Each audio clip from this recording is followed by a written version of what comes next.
Before the light touches the earth, this world belongs to the night and the slow, deep breaths of the ancient jungle.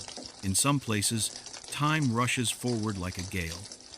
But here, time has chosen to pause, to crystallize into stone, and to sleep a slumber of 1,000 years. Welcome to the threshold between reality and legend. Leave the anxieties of the modern world outside these gates. Here, the clamor of the city cannot reach you. Take a deep breath and gently exhale. You stand before Angkor Wat, the beating heart of the Khmer Empire, a microcosm carved from faith and the eternal longing for the divine. We are about to embark on a long journey. There is no rush. There is no judgment. For the next 3 hours, we will drift upstream against the river of history, returning to the 12th century, to witness blood and blossoms, power and impermanence, and to see how human hands turned cold stone into an immortal poem. This is not merely history. This is a dream turned to stone, a vision of King Suryavarman II, and now it becomes your dream as well. I am Slumbering Sagas, the keeper of these ancient embers. Loosen your shoulders, find your most comfortable position. Our story begins in a land born of water and the serpent gods, the Naga. Chapter 1. The Land of the Naga. To understand the stone, we must first surrender to the water. Long before the first block of gray sandstone was carved from the holy mountains, long before the great kings ascended their golden thrones to look out over their empire, this land was a domain of liquid, mud, and silence. It is a silence that is not empty, but full of heavy anticipation.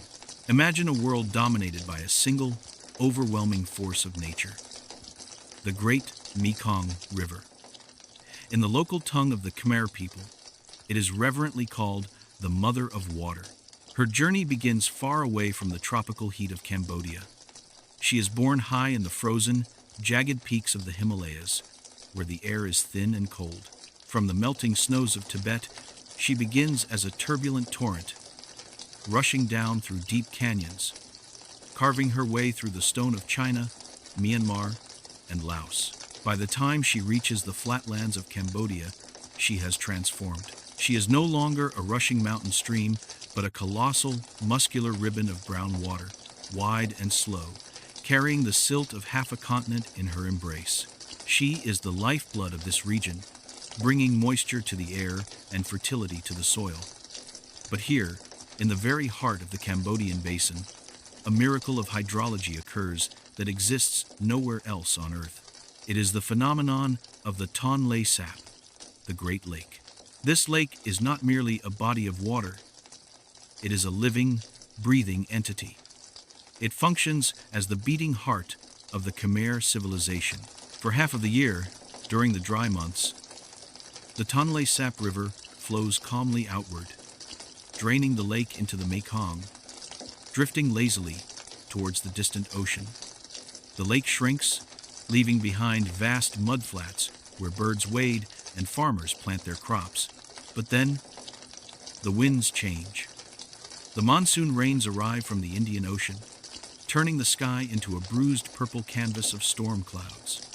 The rains fall in sheets, day after day, pounding the earth. The power of the Mekong swells so immensely, rising with such unstoppable force, that it actually pushes the water of the Tonle Sap River backwards. The flow reverses. Nature turns back upon itself. The water is forced back up the river and into the basin.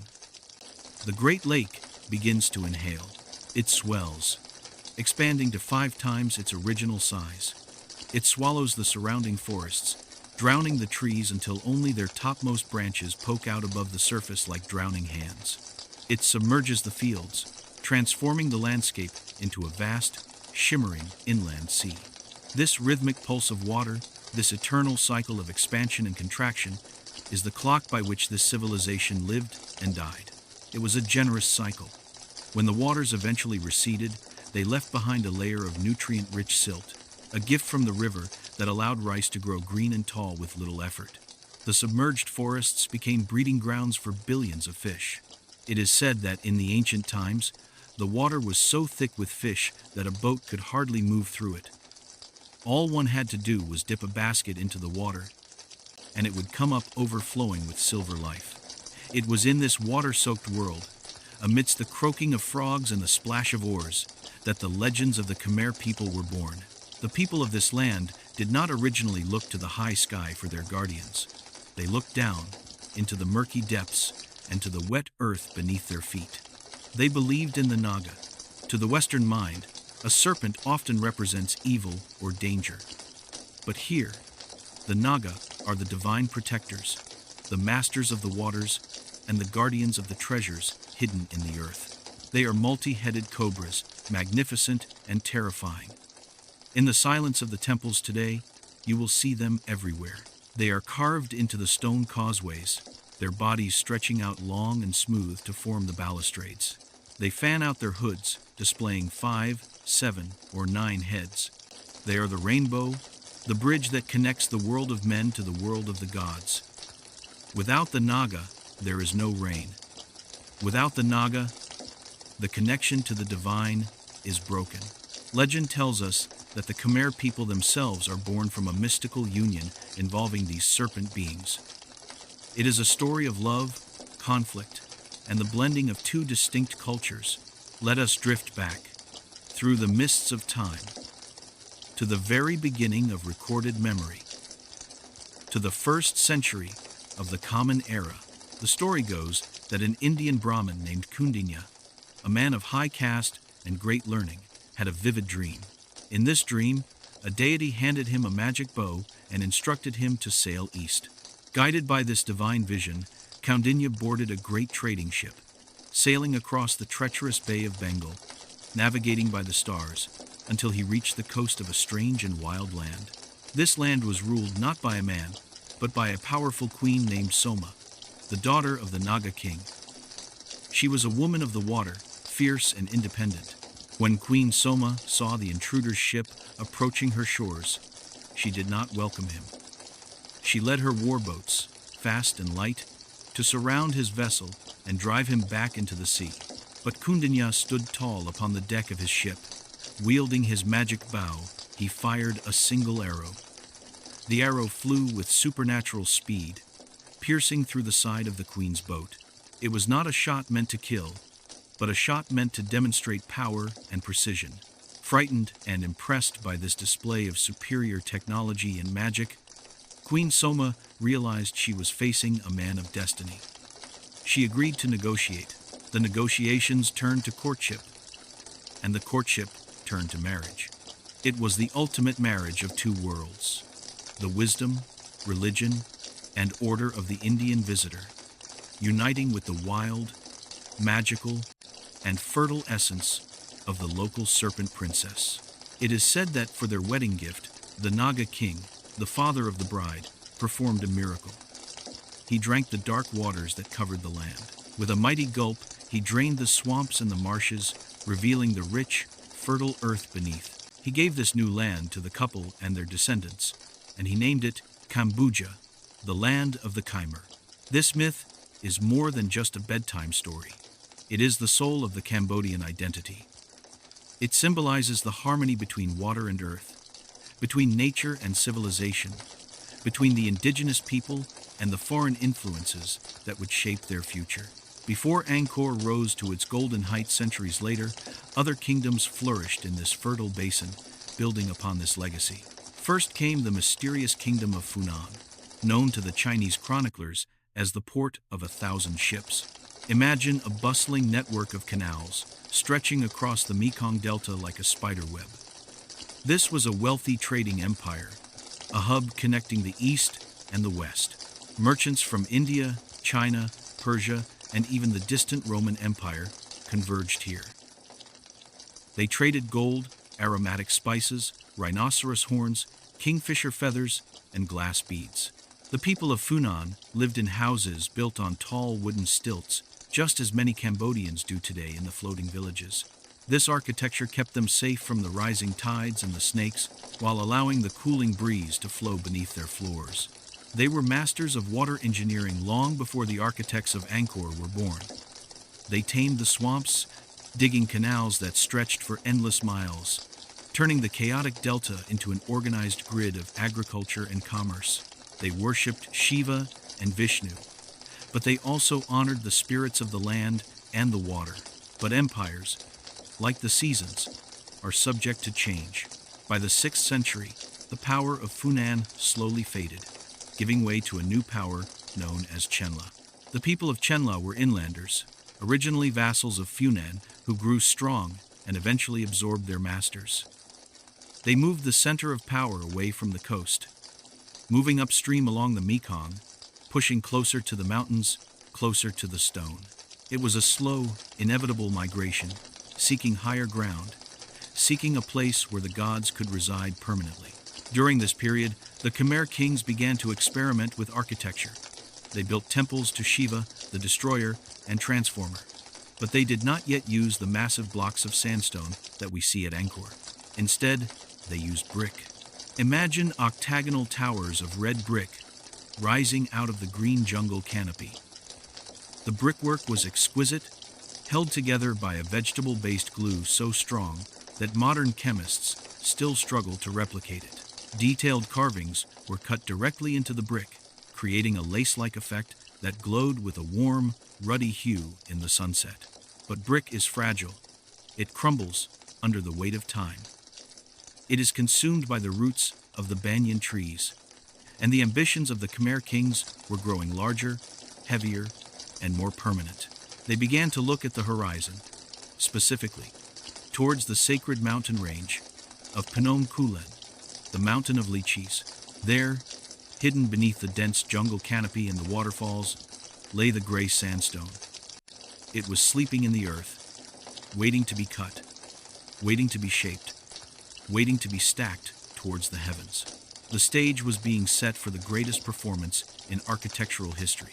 The water had been tamed by the canals of Funan.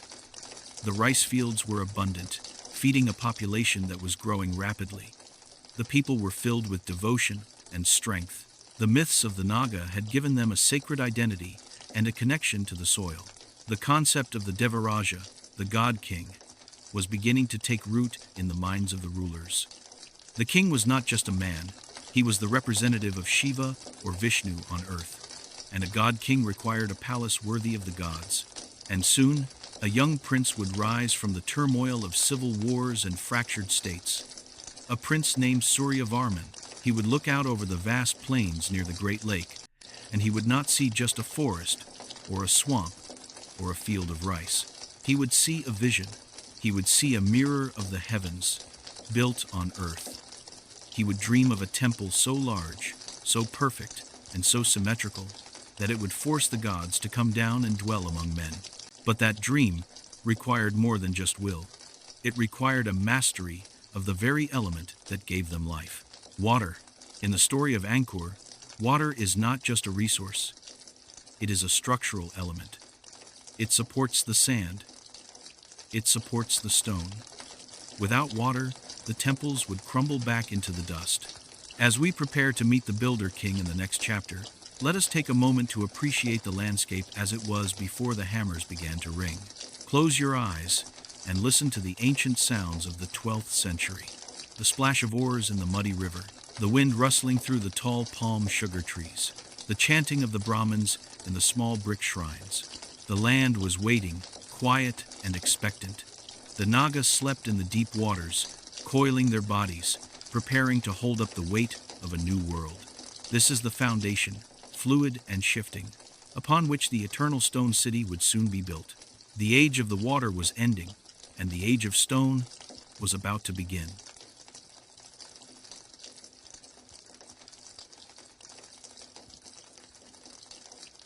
Chapter 2. The Architect King. The year is 1113. In the cold lands of the north, Europe is lost in the mists of the Dark Ages, engaging in small wars and building grim castles of stone. But here, in the sweltering heat of the tropics, the sun is about to rise on a golden age. The Khmer Empire, though rich and powerful, was fractured.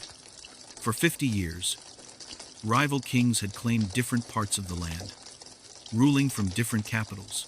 It was a time of uncertainty, where loyalty was as shifting as the muddy waters of the Mekong during the monsoon. But destiny has a way of concentrating its will into a single individual. Enter a young prince named Suryavarman. His name was prophetic. Surya means the sun, and Varman means the protector or the shield. He was the shield of the Sunday. Unlike the scholars or the priests who spent their days in meditation, Suryavarman was a man of action, a man of the sword, and a man of boundless ambition. He saw the fragmentation of his people not as a tragedy, but as a problem to be solved, and he believed he was the only one capable of solving it. He did not wait for power to be given to him. He took it. The history books often gloss over the violence of succession, but the inscriptions carved into the stone tell us the visceral truth. Suryavarman's rise to the throne was not a peaceful transition, it was an act of war. He challenged the reigning king, his own great-uncle, to a battle. Imagine the scene. The humid air is thick with the smell of wet earth and nervous sweat. Two massive armies face each other across a clearing in the jungle. The ground shakes rhythmically as the war elephants advance. These were not merely animals, they were living tanks, draped in heavy leather armor and silk, their tusks tipped with iron blades. On the back of the led elephant sat the young Prince Suryavarman, his eyes fixed on his rival. The inscriptions describe what happened next with poetic brutality. They say that Suryavarman disregarded the soldiers on the ground.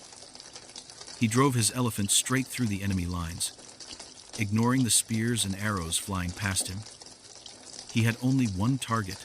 When the two royal elephants collided, crashing into each other with the force of falling mountains, the prince did not hesitate.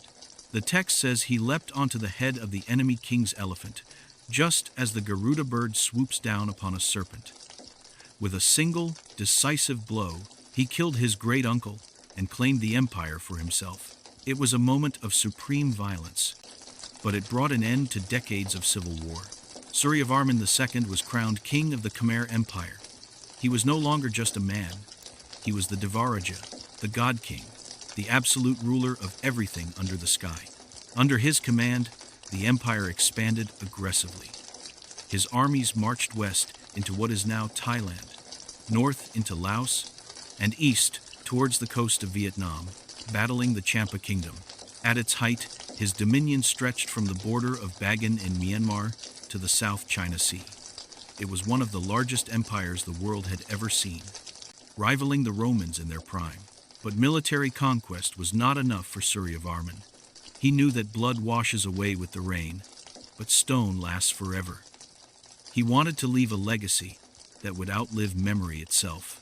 And this brings us to a crucial shift, a change in theology that would define the skyline of Angkor forever. For centuries, the Khmer kings had been devotees of Shiva. Shiva is the destroyer and the transformer. He is the ascetic god who meditates on Mount Kailash, smeared in ash, wild and unpredictable. The temples built for Shiva were often vertical, pointing up like the linga stone that represents him.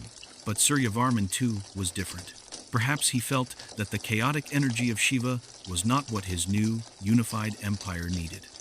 He needed order, he needed preservation, he needed protection. And so, he broke with tradition. He dedicated himself and his empire to Vishnu. Vishnu is the preserver. He is the god who maintains the cosmic order, who descends to earth in various avatars like Rama or Krishna to fight evil and restore balance. He is regal, majestic, and benevolent. This was a profound statement. By choosing Vishnu, Suryavarman was declaring himself to be the preserver of the Khmer people, the earthly reflection of the divine protector. And for this new patron god, he needed a new temple. Not just a temple, but a palace for the immortal. He gathered his high priests, his astronomers, and his master architects. He pointed to a vast stretch of forest southeast of the existing capital. Here, he might have said, we will build the universe. The ambition of the project was terrifying. The plan called for a structure so massive that it would require more stone than the Great Pyramid of Giza. It would require a moat so wide, it would look like an ocean. It would require an army of workers larger than his army of soldiers. Most kings built temples to earn merit for the afterlife or to honor their ancestors. But Suryavarman's temple was unique in another mysterious way. Most Khmer temples face east. The east is the direction of the rising sun, the direction of beginnings, the direction of Shiva. When you enter a temple, you typically walk towards the dawn, but Angkor Wat faces west. Why? This question has puzzled scholars for over a century. In Hindu cosmology, the west is the direction of the setting sun, the direction of death, and the realm of Yama, the god of the underworld. Because of this, many archaeologists believe that Angkor Wat was intended to be a mausoleum, a funerary temple where the king's ashes would one day rest, allowing him to journey into the afterlife towards the setting sun. However, there is another explanation. The west is also the cardinal direction associated with Vishnu. Perhaps it was both, a temple for the living god and a tomb for the mortal king, a place where the two would merge into one eternal entity. Imagine the king standing on the site before construction began. He is a man in his prime, adorned in heavy gold jewelry, his chest covered in protective tattoos. He looks out over the scrubland and the rice paddies. In his mind's eye, he does not see the dirt or the trees. He sees the 5 towers of Mount Meru rising from the mist. Mount Meru is the center of the Hindu universe. It is a golden mountain that stands at the axis of the cosmos, surrounded by 7 rings of golden mountains and 7 seas. On its summit live the Devas, the gods. Suryavarman wanted to recreate this sacred geography on Earth. He wanted to build a mountain of stone that would anchor the universe to his kingdom. He wanted to ensure that Cambodia was not just a political power, but the spiritual center of the world. To achieve this, the engineering would have to be flawless. The astronomy would have to be precise. The art would have to be divine. He knew he might not live to see it finished. Angkor Wat took roughly 37 years to build. It consumed the entire reign of Suryavarman II. It consumed the lives of thousands of stonecutters, masons, and sculptors. But the king was undeterred. He committed the entire wealth of the empire to this single obsession. He organized the logistics with military precision. He sent orders to the quarries at Mount Kulen, 50 kilometers away. "Cut the stone," he commanded. "Bring me the gray sandstone, the skin of the earth." He mobilized the farmers. "When the harvest is done," he decreed, "you will not rest. You will build for the gods." This was the height of theocracy. The king's word was law, and the law was divine. But let us look closer at the man behind the crown. What kind of mind conceives of such a thing? Was it arrogance? Was it fear of oblivion? Or was it a genuine, overwhelming piety? Perhaps it was the burden of the usurper. Remember how he took the throne. He killed his own blood relative. In the karmic laws of Hinduism, such an act carries a heavy weight. Perhaps the sheer scale of Angkor Wat was an attempt to balance the scales, an offering so magnificent that it would wash away the blood of the elephant battle. He wanted to create a paradise on earth. Around the temple, a vast city grew. The city of Angkor was not just stone temples. It was a sprawling metropolis of wood and thatch, housing nearly 1 million people. At a time when London was a muddy village of 20,000 souls, and Paris was just beginning to pave its streets, Angkor was the largest city in the world. It was a city of complex water networks, hospitals, rest houses for travelers, and schools of learning. And at the center of it all, rising like a miracle, was the construction site of the Wat. The king would ride out on his elephant to inspect the progress. He would see the dust rising in clouds. He would hear the rhythmic clink, clink, clink of iron chisels on stone, a sound that would not cease from sunrise to sunset for 3 decades. He would watch the bas-reliefs being carved. He ordered the artists to depict him not just as a warrior, but as a ruler at court. On the walls of the South Gallery, you can still see him today. He is seated on a wooden throne, relaxed and elegant. He is fanned by servants holding parasols, a symbol of his rank. He looks confident, almost serene. There is no sign of the violence that brought him to power. There is only the majesty of the builder. He is immortalized in stone, surrounded by his ministers, his generals, and his priests. It is a snapshot of the 12th century, frozen in time for us to see. But the stone cannot tell us what he felt in the quiet moments of the night. Did he feel the weight of the stone blocks pressing on his chest? Did he worry that the treasury would run dry? Did he fear that the Chams, his enemies to the east, would invade and destroy his masterpiece? These are the anxieties of a king, but they are also the fuel of greatness. Suryavarman II died around the year 1150. It is believed he died while on a military campaign, fighting to expand the borders even further. He likely never saw the final tower capped with gold. He never saw the temple fully complete, but his spirit is baked into every brick and every slab of sandstone. He is the architect king, the man who dared to rival the gods. As the sun sets over the western gate of Angkor Wat today, casting long shadows across the causeway, we are looking exactly where he intended us to look. We are looking at the west. We are looking at Vishnu. And we are looking at the tomb of the man who dreamt the impossible. But a dream is nothing without the means to build it. How did they do it? How did they move millions of tons of stone without wheels? How did they carve intricate lace out of hard rock? How did they keep the massive temple from sinking into the soft mud of the swamp? The vision was divine, but the execution was a triumph of human engineering. To understand the temple, we must leave the throne room of the king and step into the mud with the workers. We must examine the tools, the sweat, and the genius of the Khmer engineers. In the next chapter, we will uncover the secrets of the City of Water. We will see how they turned a swamp into a stable foundation for the largest religious monument in the world. The king has spoken. Now, the builders must begin. Chapter 3: The City of Water. The king had spoken. The vision was clear in his mind, shining like a jewel in the darkness of the 12th century. But a vision, no matter how divine, holds no physical weight.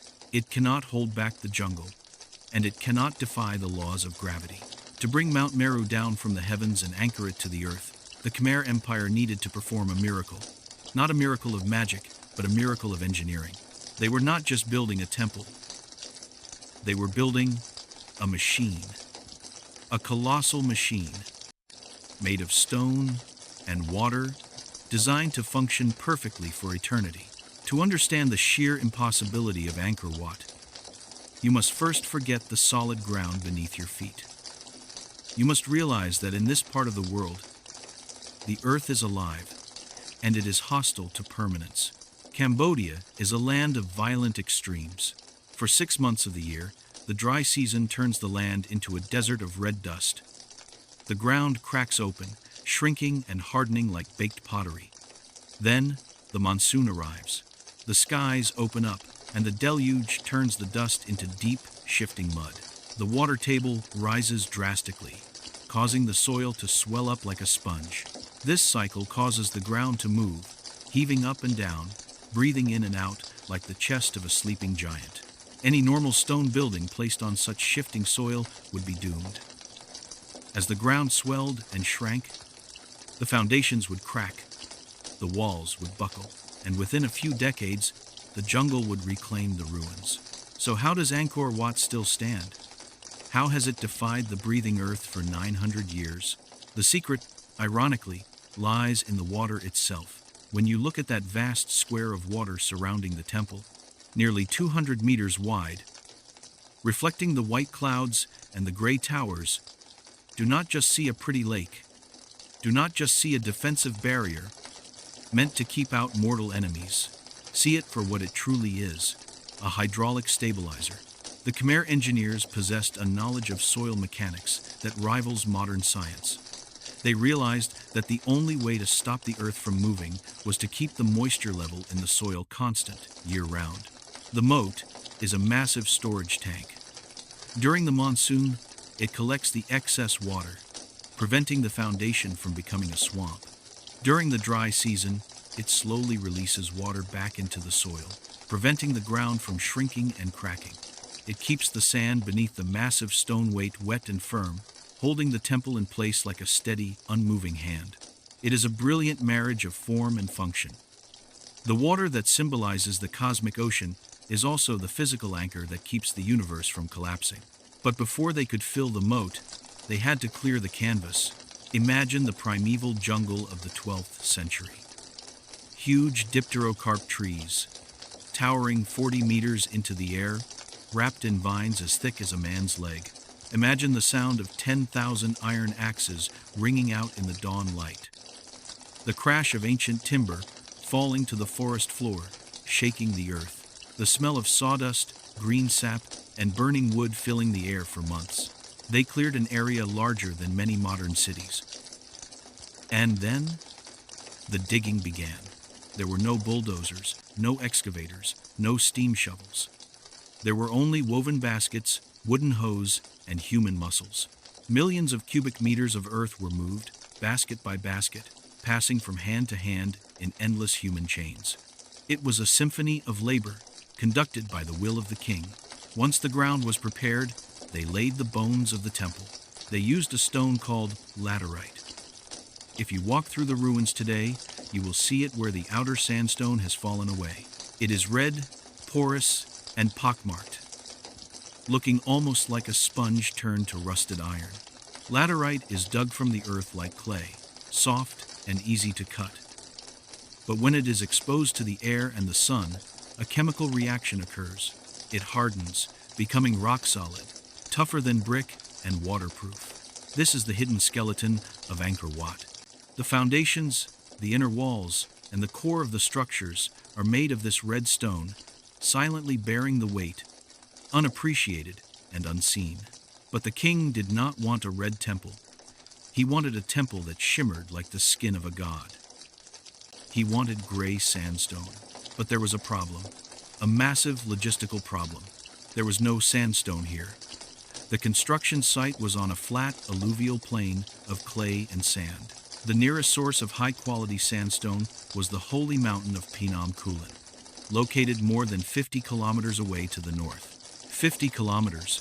In the ancient world, moving millions of tons of stone over that distance was a nightmare. If they had used ox carts, the wheels would have sunk into the mud, and the sheer number of carts needed would have clogged the roads for a century. The friction would have defeated them. So, they turned to the water again.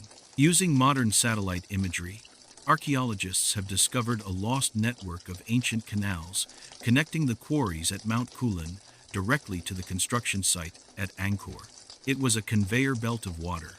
Let us transport ourselves to the quarry at the foot of the mountain. The air is thick with white dust that coats the skin and the lungs of the workers. The clink, clink, clink of iron chisels is deafening, echoing off the cliff faces. The quarrymen did not have dynamite. They used a technique of patience and physics. They hammered rows of wooden wedges into the rock face. Then, they poured water onto the wood. The wood absorbed the water and swelled, expanding with irresistible force. Crack. The stone would split along the natural fault lines, separating a perfect block from the mountain. Giant blocks, some weighing as much as 10 modern cars, were pried loose. Then came the transport. They rolled these giants onto bamboo rafts. Bamboo is the steel of the jungle. Hollow, light, flexible, and incredibly buoyant. Thousands of rafts, laden with the gray treasure, floated down the man-made canals. It must have been a mesmerizing sight. A river of stone, flowing endlessly from the mountain to the valley. Guided by men with long poles, the blocks drifted silently through the jungle, passing under the shade of the trees, arriving at the Great Lake, and finally, to the gates of the temple. Day and night, for 37 years, the stones arrived. When they reached the building site, the real artistry began. The Khmer builders did not use mortar.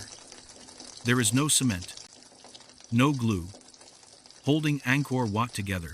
If you look closely at the walls today, you will see that the joints between the stones are almost invisible. In some places, you cannot even slide a razor blade between them. How was this possible with primitive tools? They used a technique called rubbing. They would place a new block on top of the one below it. Then, using a complex system of ropes, pulleys, and perhaps the brute strength of elephants, they would grind the top stone back and forth against the bottom stone. Grind and grind and grind. The friction acted like sandpaper, smoothing both surfaces until they fit together perfectly, locking into place through gravity and friction alone. This method had another genius advantage. It allowed the stones to move slightly. When the earth shifted, or when a tremor shook the ground, the temple did not crack.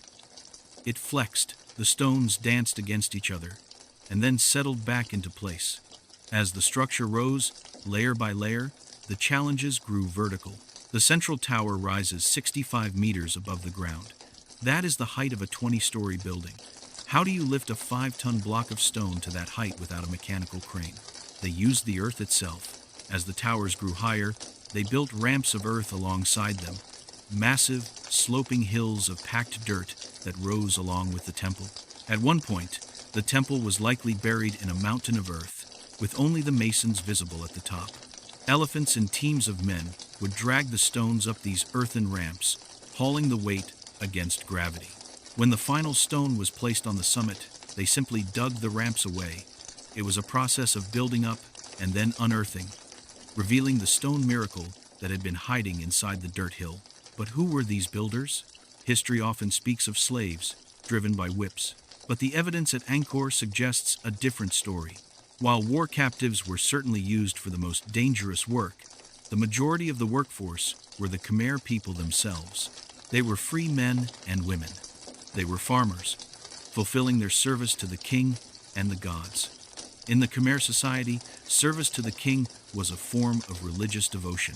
To build the temple was to build merit for one's next life, to ensure a better rebirth.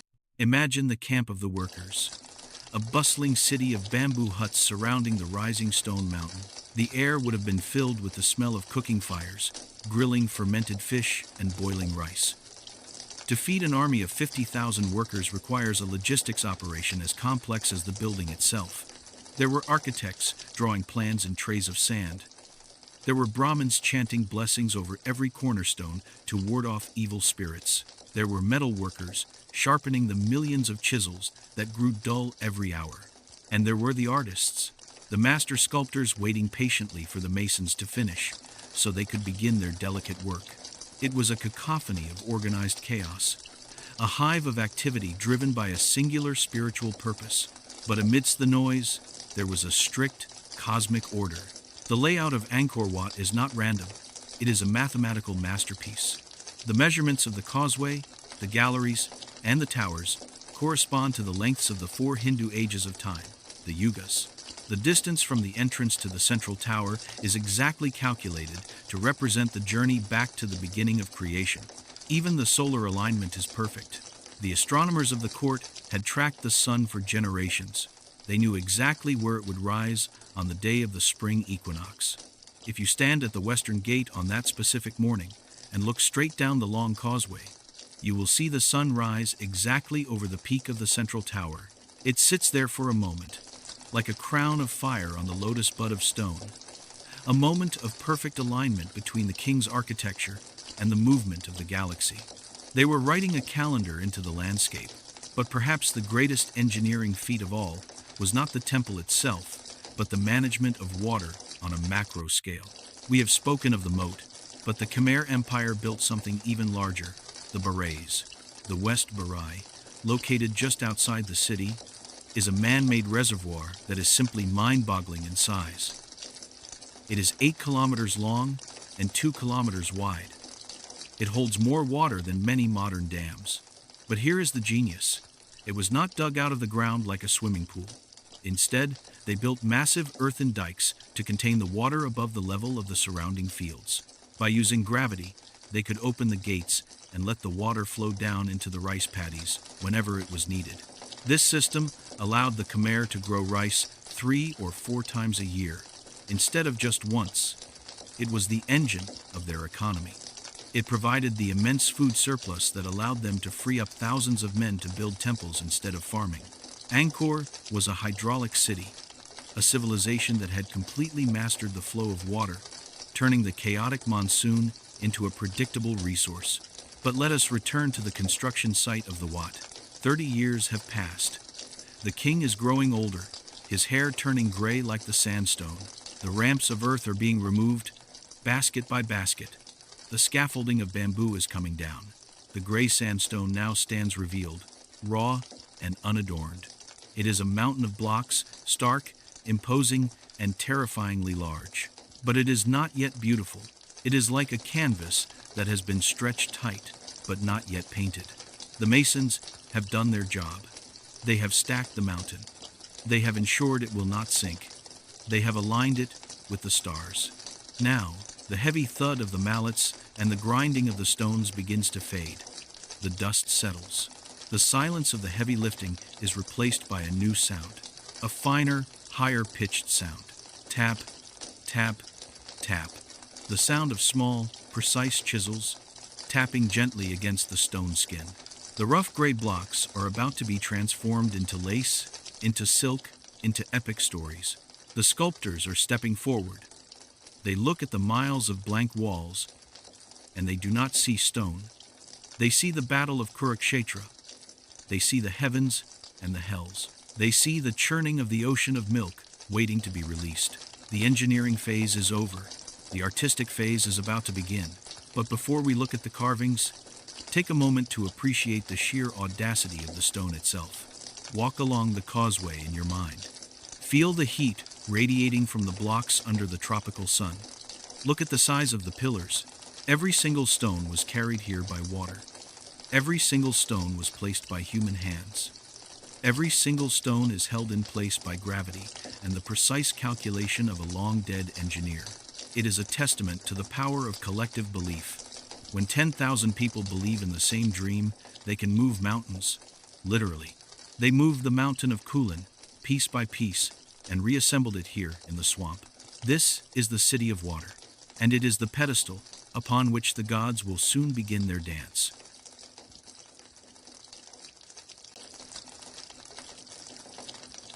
Chapter 4. The Microcosm. The foundation is laid. The water is tamed. The engineering miracle is complete. But a temple is more than a pile of rocks standing in a swamp. It is more than a display of political power or architectural prowess.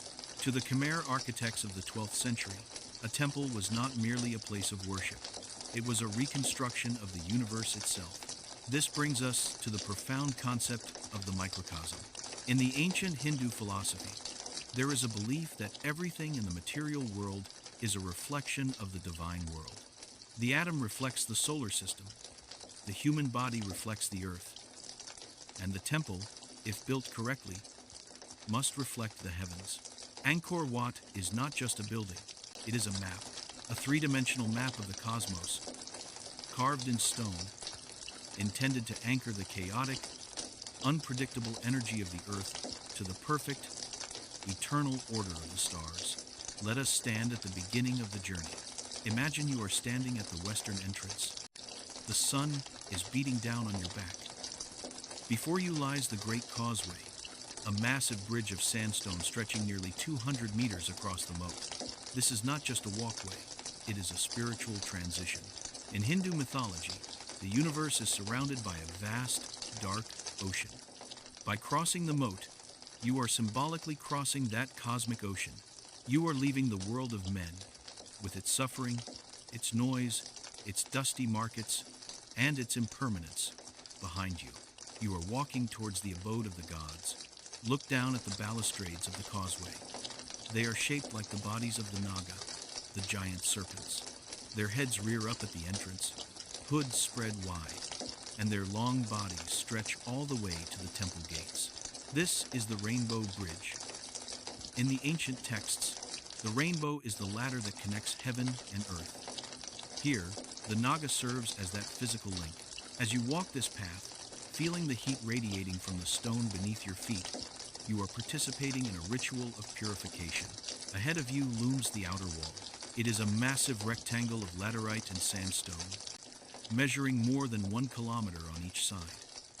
This wall represents the Chakravala, the iron mountain ranges that are said to enclose the universe, keeping the cosmic waters out and the divine order within. You pass through the Gopura, the entrance pavilion. It is cool and dark inside, a sudden relief from the tropical glare. Your eyes adjust to the shadows. You can smell the damp stone and the faint scent of bat guano, the smell of age. And then you emerge on the other side. The view that greets you is designed to humble the soul.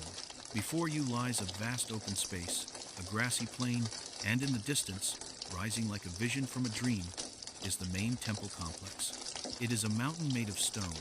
Angkor Wat is designed as a series of concentric squares, rising higher and higher towards the center. This is the mandala, the sacred geometric diagram of the universe. The architect who designed this was thinking in 3 dimensions. He created 3 distinct levels, or enclosures. Each level is higher than the last, representing the ascent of the soul towards enlightenment. It is a journey inwards and upwards. Let us walk across the long paved avenue towards the heart of the temple. The scale is immense. You feel small, insignificant, like an ant crawling towards a mountain peak. This is intentional. The architecture is meant to strip away your ego, to remind you of your size in the face of the divine. As we approach the first level, notice the galleries. These are long hallways that wrap around the entire structure. They represent the continents of the world. The roof is vaulted, made of corbelled stone arches. It curves inward, resembling the canopy of a forest or the curve of a cave. Even though you are outside, the architecture holds you, embraces you, directing your vision constantly towards the center. We climb the stairs to the second level. The air seems to get stiller here. The noise of the jungle fades away. Here, the courtyards are smaller, more intimate. This was likely a zone of purification, a place where priests would prepare themselves in meditation before ascending to the final height. It is a purgatory of stone, a waiting room between the earth and the sky. And then we stand before the final ascent, the Bakan, the central sanctuary. Looking up, you see the 5 great towers.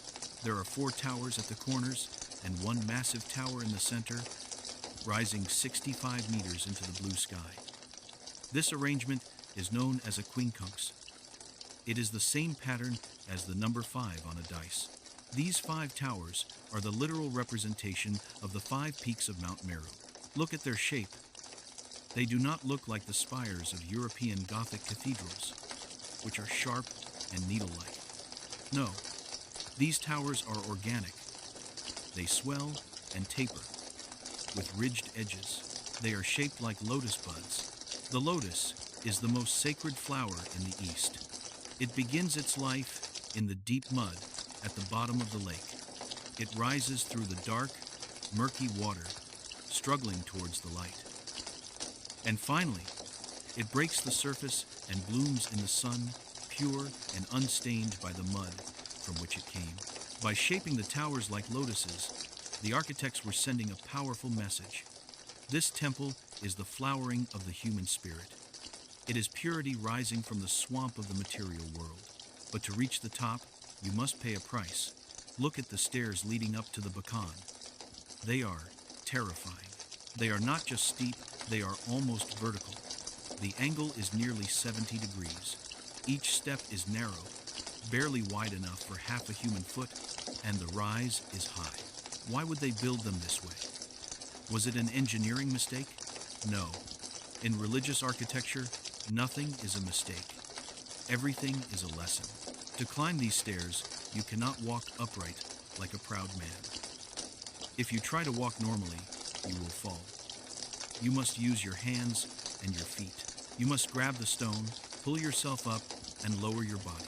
You must crawl. The architecture forces you to bow.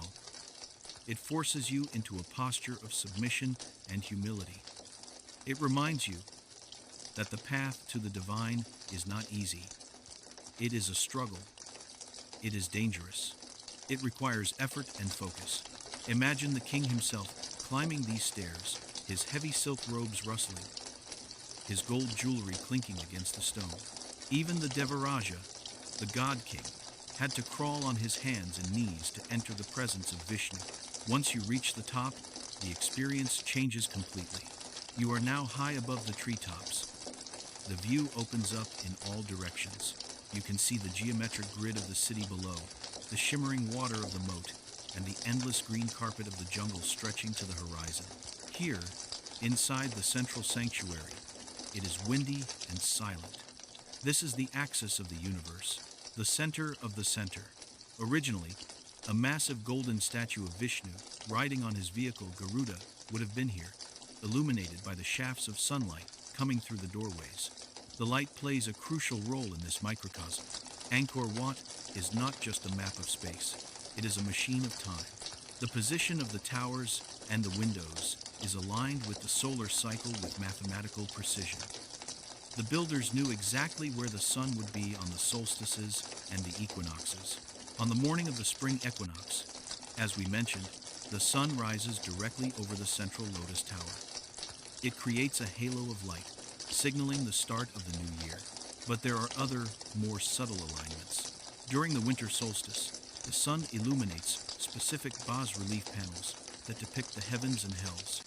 During the summer solstice, it lights up the scenes of creation. The temple is a clock. It tells the time of the gods. The measurements of the temple are also coded with sacred numbers. Archaeologists have discovered that the distances between the walls, measured in the ancient Khmer unit called the hat, correspond to the numbers in Hindu cosmology related to the yugas, the great ages of the world. For example, the lengths of the axes of the outer gallery correspond to the duration of the Kali Yuga, the age of destruction and darkness that we are currently living in. The building is literally a library of numbers, hidden in plain sight. It suggests that by walking through the temple, the king was ritually walking through time itself. He was traversing the ages of history, ensuring that his reign would last forever. But let us step back and look at the aesthetic beauty of this structure. It is massive, yet it does not feel heavy. This is the genius of the Khmer style. The towers taper so elegantly that they seem to be pulling the whole structure upwards, trying to float away into the clouds. The stone seems weightless. The color of the stone changes with the time of day, shifting like a mood ring. At dawn, the gray sandstone absorbs the pink and violet light, making the temple look soft, almost like velvet. At noon, under the harsh vertical sun, it turns silver and white, blindingly bright, projecting power and authority. And at sunset, the most magical time, the stone turns into gold. The iron content in the sandstone reflects the orange light of the dying sun. The entire western facade glows as if it were burning from within, holding the light of the day within its walls. This is when the western orientation of the temple makes the most sense. Most temples face east, so their entrances are in shadow at sunset. But Angkor Wat faces west. So at the end of the day, the setting sun shines directly into the face of the temple. It illuminates the great bas-reliefs of the galleries, bringing the stone carvings to life for one final hour before the night falls. It is a theatrical performance of light, staged by the sun and the stone, playing out every single evening for 9 centuries. It is the microcosm in action, the sun representing the divine fire. As you wander through these corridors, pay attention to the windows. They are barred with columns turned to look like wood, known as balusters. The light filtering through them creates stripes of shadow on the floor. As you walk, the flickering of light and dark creates a kinetic effect, a visual rhythm. Light, dark, light, dark. It is hypnotic. It lulls the mind into a meditative state, separating you further from reality. And everywhere you look, every flat surface is covered in decoration.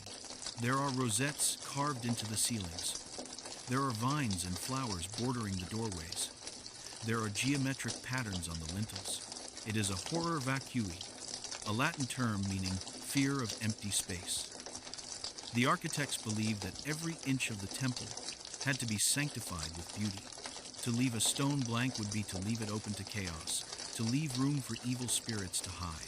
But the most striking decoration of all are the guardians, the Apsaras and the Devatas. We will speak of them more deeply in later chapters, but their presence here is part of the architecture. There are nearly 2,000 of them carved into the walls of Angkor Wat. They are not just decorations, they are the inhabitants of this stone heaven. They stand in the niches, smiling enigmatically, holding lotus flowers or playing with their hair. They make the cold stone feel alive. They make the mountain feel populated. When you are alone in the temple, wandering the silent corridors, you never truly feel alone. You feel watched, not by eyes of judgment, but by eyes of gentle benevolence. This is the success of the microcosm. The king succeeded in his vision. He did not just build a monument to himself. He built a place that feels sacred, even to those who do not believe in his gods. Whether you are a Hindu, a Buddhist, a Christian, or an atheist, when you stand in the center of Angkor Wat, you feel a sense of order. You feel the symmetry settling into your bones. The chaos of the jungle is kept at bay by the walls. The chaos of the mind is kept at bay by the geometry. It is a sanctuary in the truest sense of the word, a safe harbor for the soul in a turbulent universe. We have climbed the mountain. We have understood the map. We have seen how the stone mirrors the stars and captures the sun. But the walls of this mountain are not silent. They are covered in miles of intricate carvings that tell the history of the world. The galleries of Angkor Wat contain the longest continuous bas-relief in the world. It is a library written in stone, waiting to be read. In the next chapter, we will descend from the peaks of Mount Meru and walk along the outer galleries. We will witness the clash of armies, the thunder of chariots, and the glory of the king's army on parade. The silence of the sanctuary will be replaced by the roar of the epic battles. Prepare yourself. The stone is about to bleed.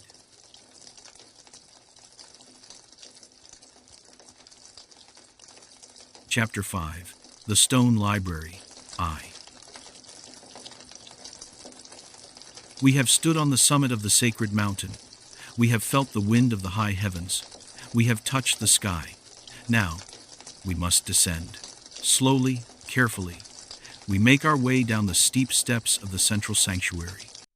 We leave the realm of the absolute divine, the silent abode of the gods, and enter the realm of the epic story. We find ourselves in the outer gallery.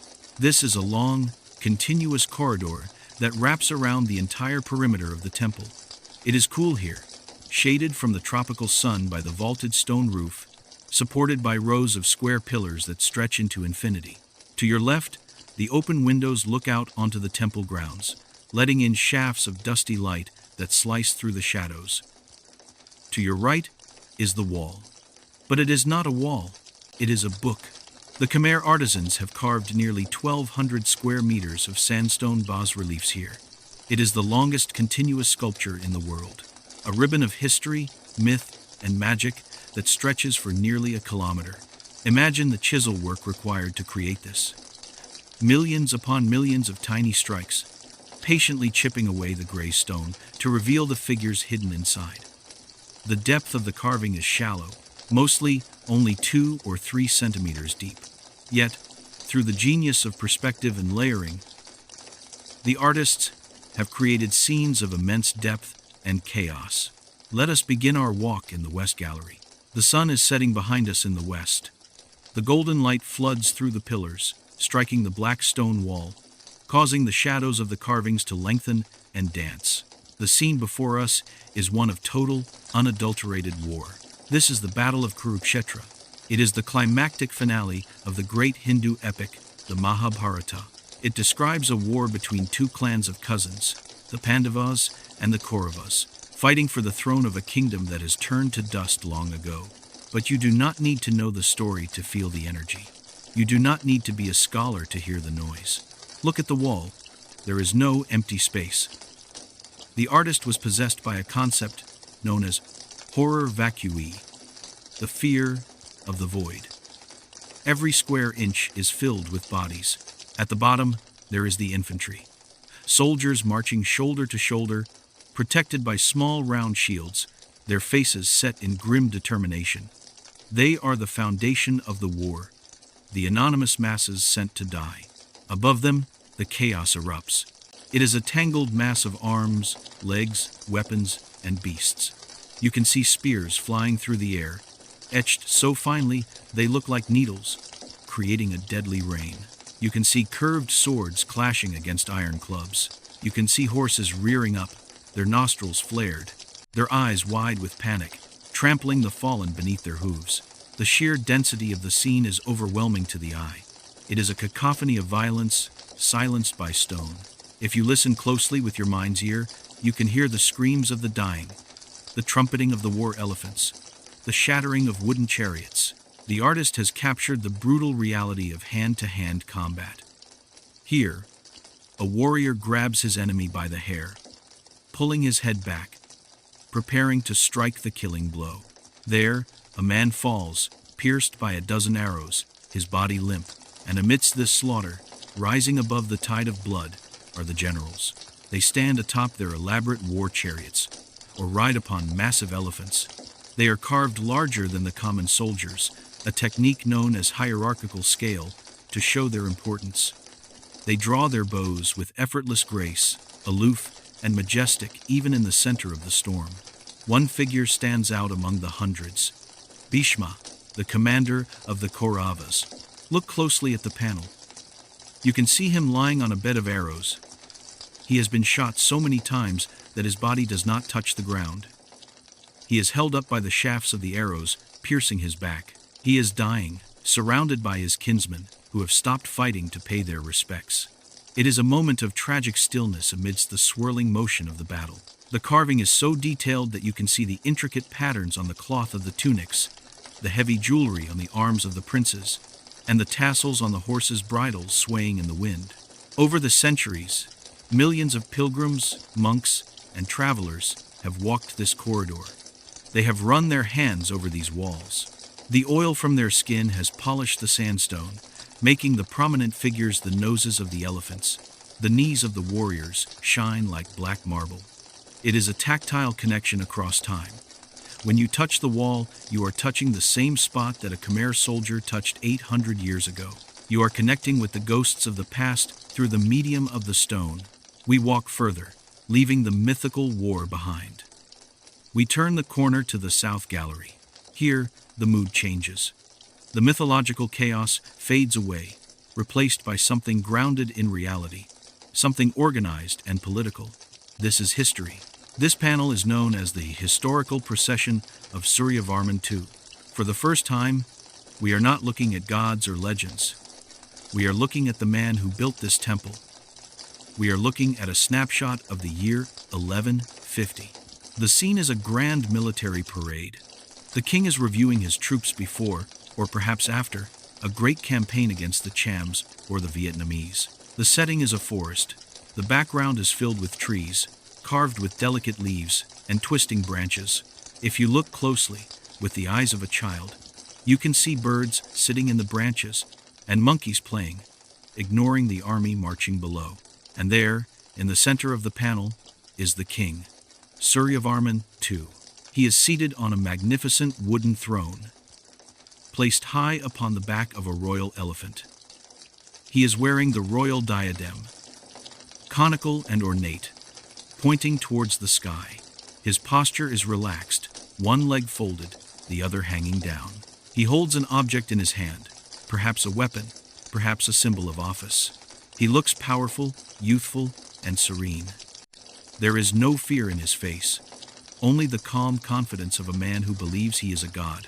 Surrounding him are his servants. They hold parasols, large umbrellas made of silk and bamboo over his head to shield him from the sun. Count the parasols. There are 15 of them. In the intricate hierarchy of the Khmer court, the number of parasols indicated your rank. A general might have 5. A prince might have 10. The king has the most. Around the king are the Brahmins, the high priests. They wear their hair in elaborate top knots and carry bells and sacred objects. They are there to bless the army and ensure the favor of the gods. Ahead of the king, the army marches. This is a fascinating study of 12th century military organization. We see the commanders mounted on elephants. Their names are actually carved into the stone next to them. Ancient labels identifying who is who. Here is the commander of the granaries. Here is the commander of the palace guards. These were real people. Men who breathed the same air we breathe. Men who had families, ambitions, and fears. Now they are immortalized in sandstone, marching forever towards a battle that ended 9 centuries ago. The Khmer soldiers march in perfect order. They wear a standard uniform, a short sampot around their waists, and they carry square shields and long spears. They look disciplined, professional, the backbone of the empire. But as we walk further down the line, the scene changes. We encounter a group of soldiers who look different. They stand out. They have strange hairstyles, adorned with feathers or leaves. They wear skirts with long floral patterns instead of the short military garb. Their faces are carved with different features, perhaps rougher, wilder, and they do not march in straight lines. They look a bit disorderly, loud, almost chaotic. The inscription identifies them as the Siam Kuk. These are the Siamese mercenaries, the ancestors of the modern Thai people. At this time, they were hired troops fighting for the Khmer Empire, living on the fringes of the kingdom. Little did Suryavarman know that within 2 centuries, the descendants of these very men would rise up, found the kingdom of Ayutthaya, and eventually sack the very city he was building. It is a chilling foreshadowing carved right into the wall. The seeds of the empire's destruction are marching in its own parade, paid for by the king's own treasury. But for now, in the stone, they are loyal. Look at the elephants in this procession. The artist clearly loved elephants. They are carved with such affection and accuracy. You can see the heavy wrinkles on their trunks. You can see the way they walk, lifting their heavy legs with a slow, rolling rhythm. Some of them are wearing elaborate headdresses and bells. In one corner, a horse turns its head to look back at its rider. In another, a soldier is chatting with his neighbor. These tiny details bring the stone to life. It is not just propaganda. It is a snapshot of humanity. The carving technique here is called basso relievo, or low relief. This means the figures do not stick out far from the wall. To create the illusion of depth, the artist used a technique similar to drawing. Figures in the foreground are slightly larger and overlap those in the background. But more importantly, they relied on the light. The architects knew that the sun would move across the sky. As the light changes, the shadows shift. At noon, when the sun is overhead, the carvings look flat and dull. But in the late afternoon, when the sun is low on the horizon, the shadows deepen. The muscles of the soldiers pop out. The wheels of the chariots seem to turn. The texture of the trees becomes real. The wall becomes a moving picture, animated by the sun. Imagine walking here 800 years ago. The stone would have been painted. We have found traces of red, gold, and black paint in the deep crevices. Imagine the Battle of Kurukshetra in vivid color. The blood painted bright red, the gold jewelry sparkling, the elephants painted gray, the forest painted green. The ceiling above you would not have been bare stone. It would have been made of wood, painted with lotus patterns in blue and gold. Silk banners would have hung between the pillars, fluttering in the breeze. The silence we hear today is deceptive. In the past, this corridor would have echoed with the footsteps of courtiers, the chanting of monks, the whisper of silk robes, and the music of gongs and flutes drifting from the inner courtyards. We continue walking. The gallery seems endless. Every step covers another meter of history. We pass more commanders, more elephants, more parasols. It is a display of overwhelming power. Suryavarman II wanted you to know that he was the master of the world. He wanted you to feel the weight of his army, the endless resources at his command, and he succeeded. Even today, looking at these silent stone soldiers, you can feel the might of the Khmer Empire at its zenith. But power in the Khmer world was not just about armies or wealth or elephants. It was about cosmic justice. It was about the balance between good and evil, reward and punishment. As we reach the end of the South Gallery, we approach the corner tower. The subject matter is about to change drastically. We are leaving the world of men and history behind. We are leaving the sunlight of the parade. We are about to enter the world of judgment. The next panel is perhaps the most terrifying and fascinating of them all. It depicts the 37 heavens and the 32 hells. The mood will shift from the glory of the parade to the dark, damp brutality of the underworld. But before we turn that corner, pause for a moment. Look back down the long corridor of the South Gallery. See the rows of pillars stretching into infinity, like the trunks of stone trees. See the light playing on the floor. Think of the thousands of artists who spent their entire lives carving this one wall. Some of them probably started as apprentices, young boys sweeping the dust, and died as old men, never working on anything else. Their names are forgotten, but their hands are still here. Every chisel mark is a heartbeat. Every polished nose is a memory. Every intricate leaf is a testament to their patience. This library of stone does not just tell the story of the king. It tells the story of the people who built it, the invisible workforce, the silent masters who turned a mountain into a masterpiece. Take a deep breath of the humid air. Can you smell the rain coming? Or is it the smell of the ancient incense? Lingering in the stone pores, we turn the corner. The shadows grow longer. The subject matter turns darker. Yama, the god of death, is waiting for us in the next gallery.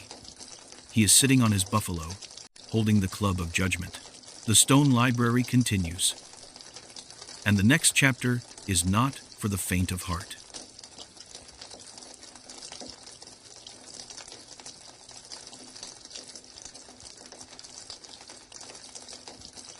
Chapter 6. The Stone Library II. We turn the corner. The sunlight of the parade fades behind us. The air seems to grow heavier here, colder, and still. We have entered the South Gallery of the East Wing. If the previous gallery was a celebration of life, power, and military glory, this gallery is a somber meditation on death and consequence. The subject matter carved into this 60-meter wall is the judgment of Yama, and the depictions of the 37 heavens and the 32 hells. It is a masterpiece of moral instruction. To the Khmer people of the 12th century, this was not merely mythology. This was a map of the inevitable future. It was a warning carved in stone, intended to terrify the sinner and comfort the righteous. Let us look at the beginning of the panel. The carving is divided into 3 tiers. In the lower 2 tiers, a long line of people is walking. They are the souls of the dead, newly arrived from the earthly realm. Look closely at their body language. The artist has captured the universal feeling of anxiety with startling realism. Some of the figures are being dragged by ropes tied around their necks. Some are being pushed from behind by demons holding heavy clubs. Others are walking voluntarily, but their heads are bowed in fear, their hands clasped in prayer. They are approaching the great judge. Suddenly, the composition changes. The horizontal lines break, and we see a massive figure dominating the wall. It is Yama, the Lord of Death and Justice. He is magnificent and terrifying. He sits upon a massive water buffalo. The buffalo is charging, its head down, its horns curved and sharp. Yama has 18 arms, holding clubs, swords, and nooses, fanning out like the feathers of a deadly peacock. His face is stern, impassive. He does not hate the sinners, nor does he love them. He is not cruel. He is simply just. He upholds the law, the Dharma. Beside him stand his assistants. One is Dharma, the assessor. Another is Chitragupta, the celestial scribe. Chitragupta holds a book made of palm leaves. In this book, every deed of every human being is recorded. There are no secrets here. Every lie you ever told, every theft, every act of kindness, every coin given to a beggar, it is all written down. Yama points his staff. It is the moment of the verdict. Below Yama, the floor of the carving drops away. The unfortunate souls are grabbed by demons, called asuras. These demons have round, bulging eyes and sharp fangs. They grab the sinners by their legs, by their hair, by their arms. They throw them down through a trapdoor into the abyss. Now, we enter the hells. The bottom register of the carving depicts the 32 hells of Khmer mythology. It is a catalogue of pain that rivals Dante's Inferno in its creativity and brutality. The artist has spared no detail. It is a graphic novel of suffering carved into sandstone. Here is the Hell of the Tree of Thorns. Look closely at the carving. You see naked figures climbing a tree. But the trunk is covered in massive, sharp spikes facing downwards. Below them, demons with spears are stabbing them, forcing them to climb higher. But above them, huge birds with iron beaks are waiting to peck out their eyes and tear at their flesh. They are trapped in a vertical nightmare of tearing skin. Walk a little further. Here is the Hell of Bones, known as Avicii. The demons are using heavy iron mallets to smash the limbs of the sinners. You can see the victims writhing in agony, their mouths open in a silent scream that has lasted for 900 years. You can almost hear the cracking of the bones. Here is the Hell of Fire, known as Rarava. People are being boiled alive in giant cauldrons of oil. The demons stir the pot with long ladles, treating humans like ingredients in a soup. Others are being roasted over open flames like animals. There is a hell for gluttons, where they are force-fed molten iron. There is a hell for liars, where their tongues are pulled out with hot pincers and stretched until they snap. There is a cold hell, where sinners are frozen in ice, chattering their teeth forever. The precision of the carving makes it visceral. You can see the ribs of the starving, the tension in the muscles of the torturers, the despair in the eyes of the damned. It is grotesque, yet beautifully executed. It serves as a reminder that every action has a reaction. But look up. Above this river of suffering, separated by a decorative frieze of Garudas holding the world together, are the heavens. The contrast is absolute. In the heavens, there is no movement. There is only stasis, calm, and luxury. We see elaborate palaces floating on clouds. Inside the pavilions, men and women are seated on soft cushions. They are adorned in fine jewelry, necklaces, and bracelets. They are fanned by servants holding fly whisks. They hold lotus flowers. They are eating celestial fruits. There is no drama here. Peace, it seems, is visually boring compared to punishment. But it is the goal. These souls have passed the test of Yama. They have lived righteous lives, following the Dharma, and now they enjoy their reward. As you walk past this gallery, looking from the bottom to the top, you are looking at the moral universe of the Khmer Empire. It tells you that power is fleeting, but karma is eternal. Even the king himself would have to stand before Yama. No amount of gold, no number of elephants, could bribe the scribe Chitragupta to erase a line from his book. We leave the dark lessons of judgment behind. We turn the corner again. We are now in the East Gallery. The light changes here. This gallery faces the rising sun. It is the place of beginnings, of hope, of creation, and fittingly, it houses the most famous, the most celebrated, and the most magnificent bas-relief in all of Angkor, and perhaps in all of Asia, the churning of the ocean of milk. This is not just a story. It is the creation myth of the universe. It is the masterwork of composition, rhythm, and balance. Let me set the scene for you. The carving is vast, stretching nearly 50 meters in length. In the exact center, standing tall and immovable, is the great god Vishnu. He has 4 arms, holding his weapons, the discus, the conch shell, the mace, and the lotus bud. He is the pivot, the axis around which the world turns. Behind him is a pillar, which represents Mount Mandara.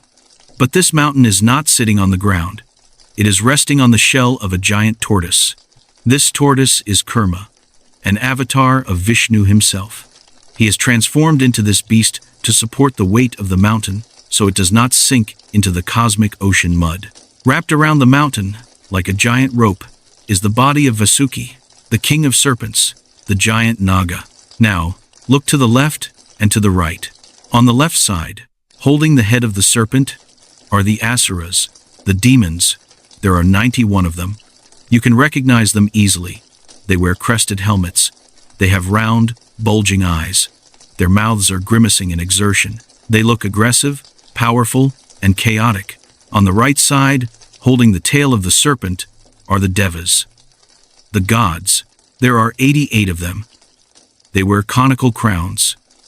Their eyes are almond-shaped, serene, and gentle. They look disciplined and noble. What are they doing? They are playing the greatest game of tug-of-war in existence. They are pulling the serpent back and forth. The asuras pull, the devas pull. As they pull, the body of the serpent rubs against the mountain. The friction is immense. The mountain spins, round and round, like a giant blender or a butter churn. The spinning mountain churns the waters of the cosmic ocean. Why? What is the purpose of this labor? They are searching for Amrita.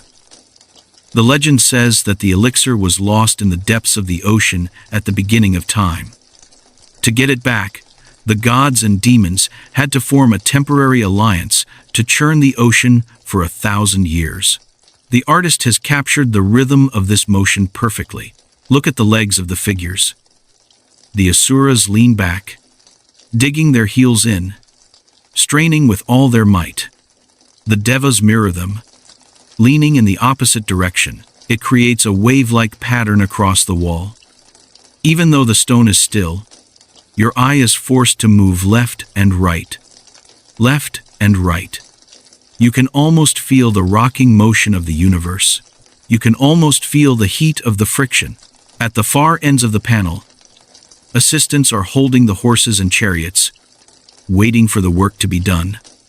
Above, Indra, the king of the gods, flies down from the sky to watch the proceedings, ensuring the balance is kept. But look at the bottom of the ocean, beneath the tortoise.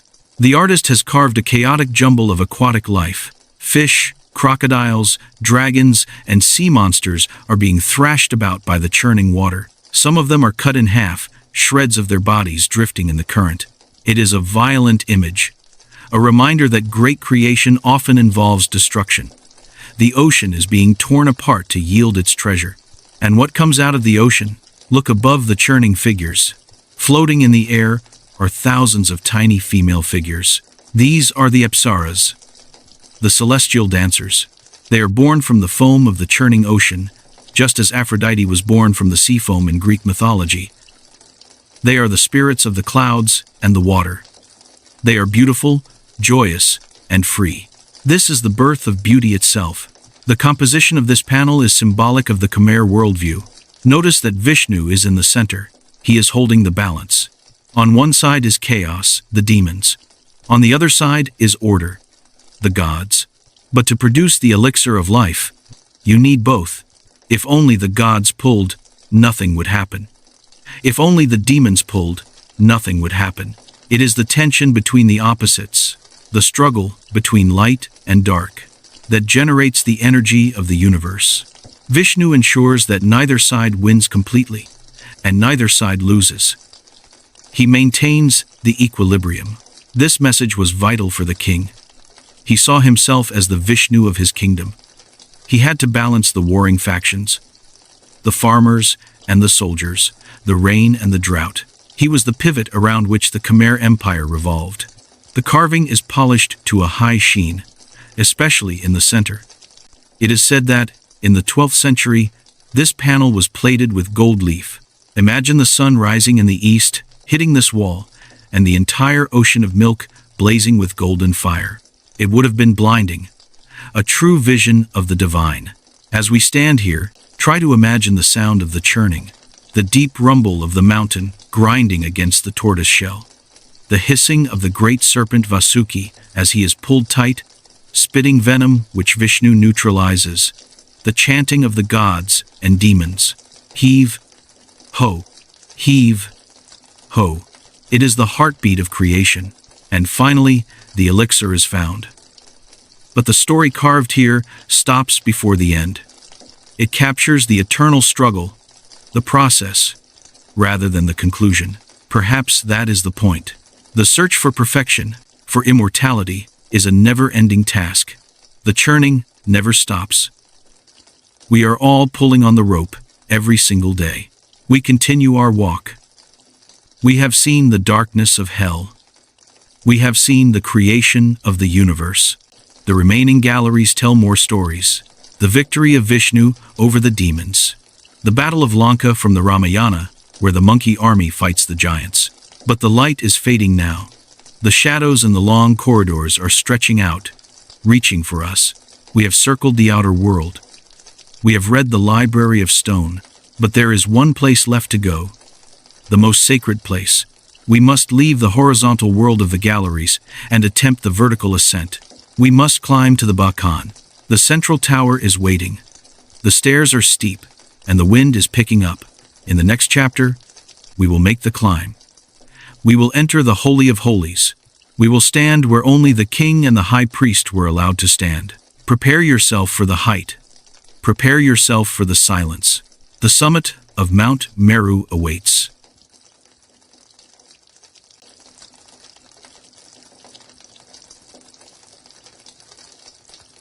Chapter 7. The Inner Sanctum. We have walked the long causeway. We have traversed the libraries of stone. We have circled the outer world of men and myths. Now, we arrive at the foot of the final challenge.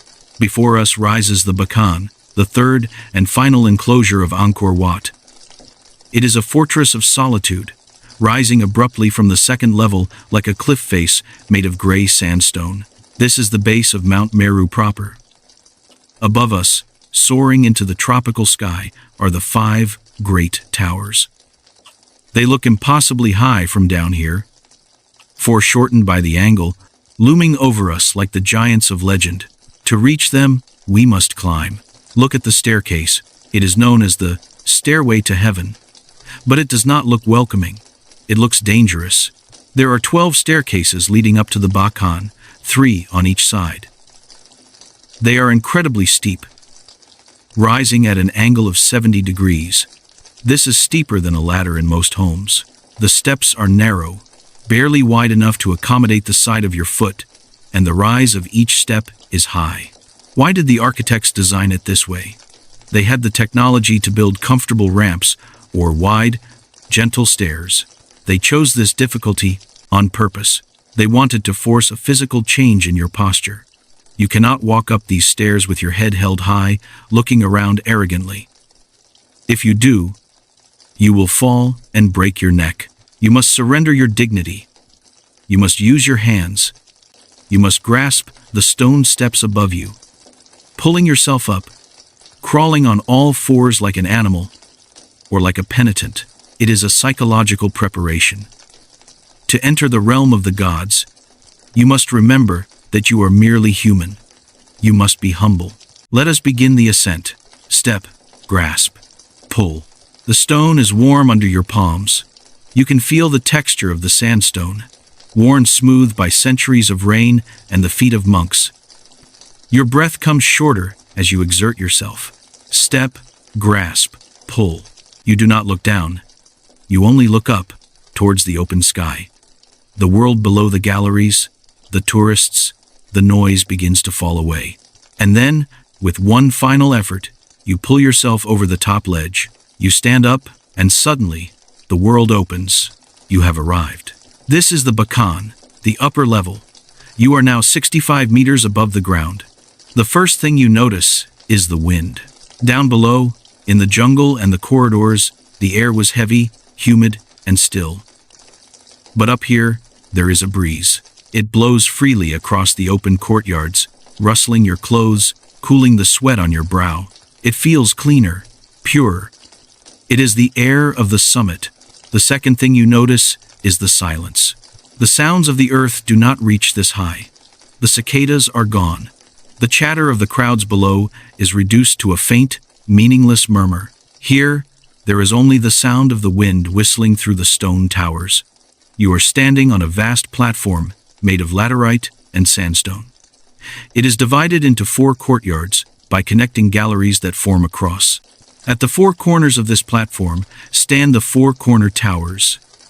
And in the center, Dominating everything is the central sanctuary.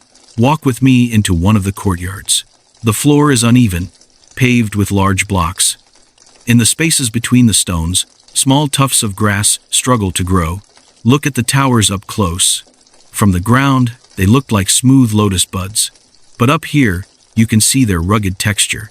They are deeply carved with tiers of lotus petals, stacked one upon the other. Each tier is inhabited by carved figures, demigods, guardians, and ascetics meditating in their stone niches. These towers are not hollow spires. They are solid mountains of masonry, containing small, womb-like chambers inside. This place was exclusive. In the 12th century, you, the ordinary person, would never have been allowed here. The Bakan was reserved for the elite. Only the king, the high priests, and perhaps the highest members of the royal family could set foot on this stone. This was the private chapel of the Devaraja. Imagine King Suryavarman II standing where you are standing now. He would come here to perform the most sacred rituals. He would come here to commune with Vishnu. When he stood here, he was no longer on earth. He was in the heavens. He was looking down on his empire from the perspective of a god. Let us approach the central tower. It rises another 40 meters above the platform where we stand. It is the axis of the world, the axis mundi. We enter the gallery, leading to the center. It is dark inside. The transition from the bright sunlight of the courtyard to the gloom of the sanctuary is blinding. Your eyes take a moment to adjust. The atmosphere changes instantly. It feels enclosed, protective, and ancient. The smell of incense is strong here, burnt by faithful pilgrims over centuries. We walk towards the very heart of the temple. In Hindu architecture, the holiest place is called the Garbhagriha. It translates literally as the womb chamber. It is a small, windowless room located directly beneath the tallest spire. It is meant to be dark. It is meant to represent the cave of the heart, the seat of the universe from which all creation flows. Stand in the center. Look up. The ceiling disappears into darkness. You are standing at the bottom of a hollow shaft that reaches up towards the pinnacle of the tower. It feels like standing inside a giant chimney or a telescope aimed at the divine. Originally, in the year 1150, a massive statue of Vishnu would have stood here. Imagine him. He would have been made of bronze or gold, glowing faintly in the flickering light of oil lamps.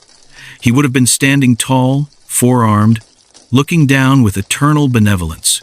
This statue was the spiritual battery of the empire. It was believed that the energy of the universe flowed down through the tower, into the statue, and then radiated out across the land, bringing rain for the rice and victory for the armies. But the golden Vishnu is gone. He was likely removed or destroyed when the empire fell, or perhaps buried deep in the jungle to protect him from invaders. Today, the womb chamber is occupied by a different presence. Buddha. Angkor Wat is a testament to the fluidity of faith. When the Khmer Empire converted to Theravada Buddhism, they did not destroy the temple. They repurposed it. In the 4 vestibules facing the 4 cardinal directions, you will find statues of the Buddha. Some are standing, palms raised in the gesture of no fear. Some are broken, mere fragments of stone draped in orange saffron robes. There is a profound stillness here. Listen to the acoustics. If you whisper, the sound echoes strangely, bouncing off the thick stone walls. It is an intimate sound. People come here to pray, even today. You can see small offerings left on the pedestals. A lotus flower, withering in the heat. A stick of incense, leaving a trail of gray ash. A small banknote, tucked under a stone. It is a living temple. The gods have changed names, from Vishnu to Buddha, but the sanctity of the space remains broken. Let us leave the dark chamber and step back out into the light of the Bakan. Let us go to the edge of the platform and look out. The view is breathtaking. From this height, you can see the genius of the Khmer engineers laid out before you like a blueprint. Look to the west. You can see the long causeway that we walked earlier. From up here, it looks like a thin gray thread stretching across the water.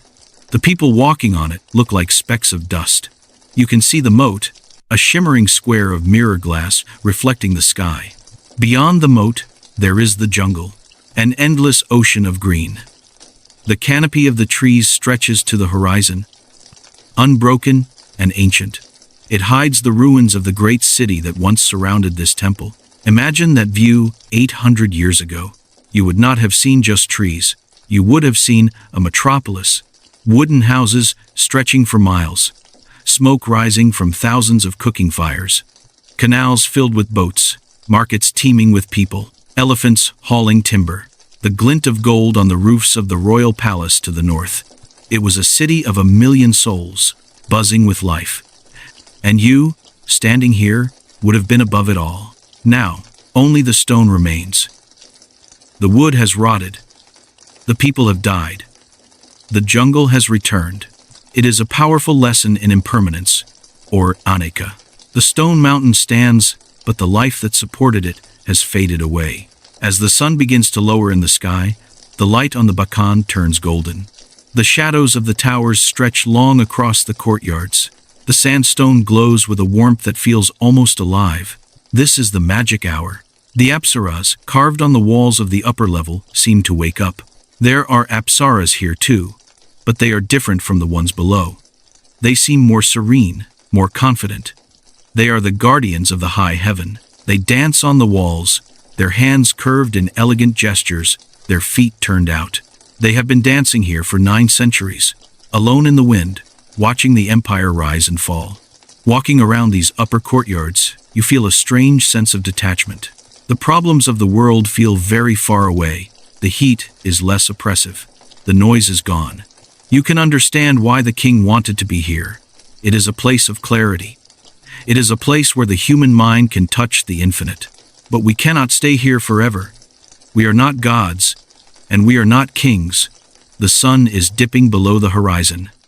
The sky is turning a bruised purple, streaked with orange fire. The jungle is preparing for the night. We must begin the descent. We go back to the steep stairs.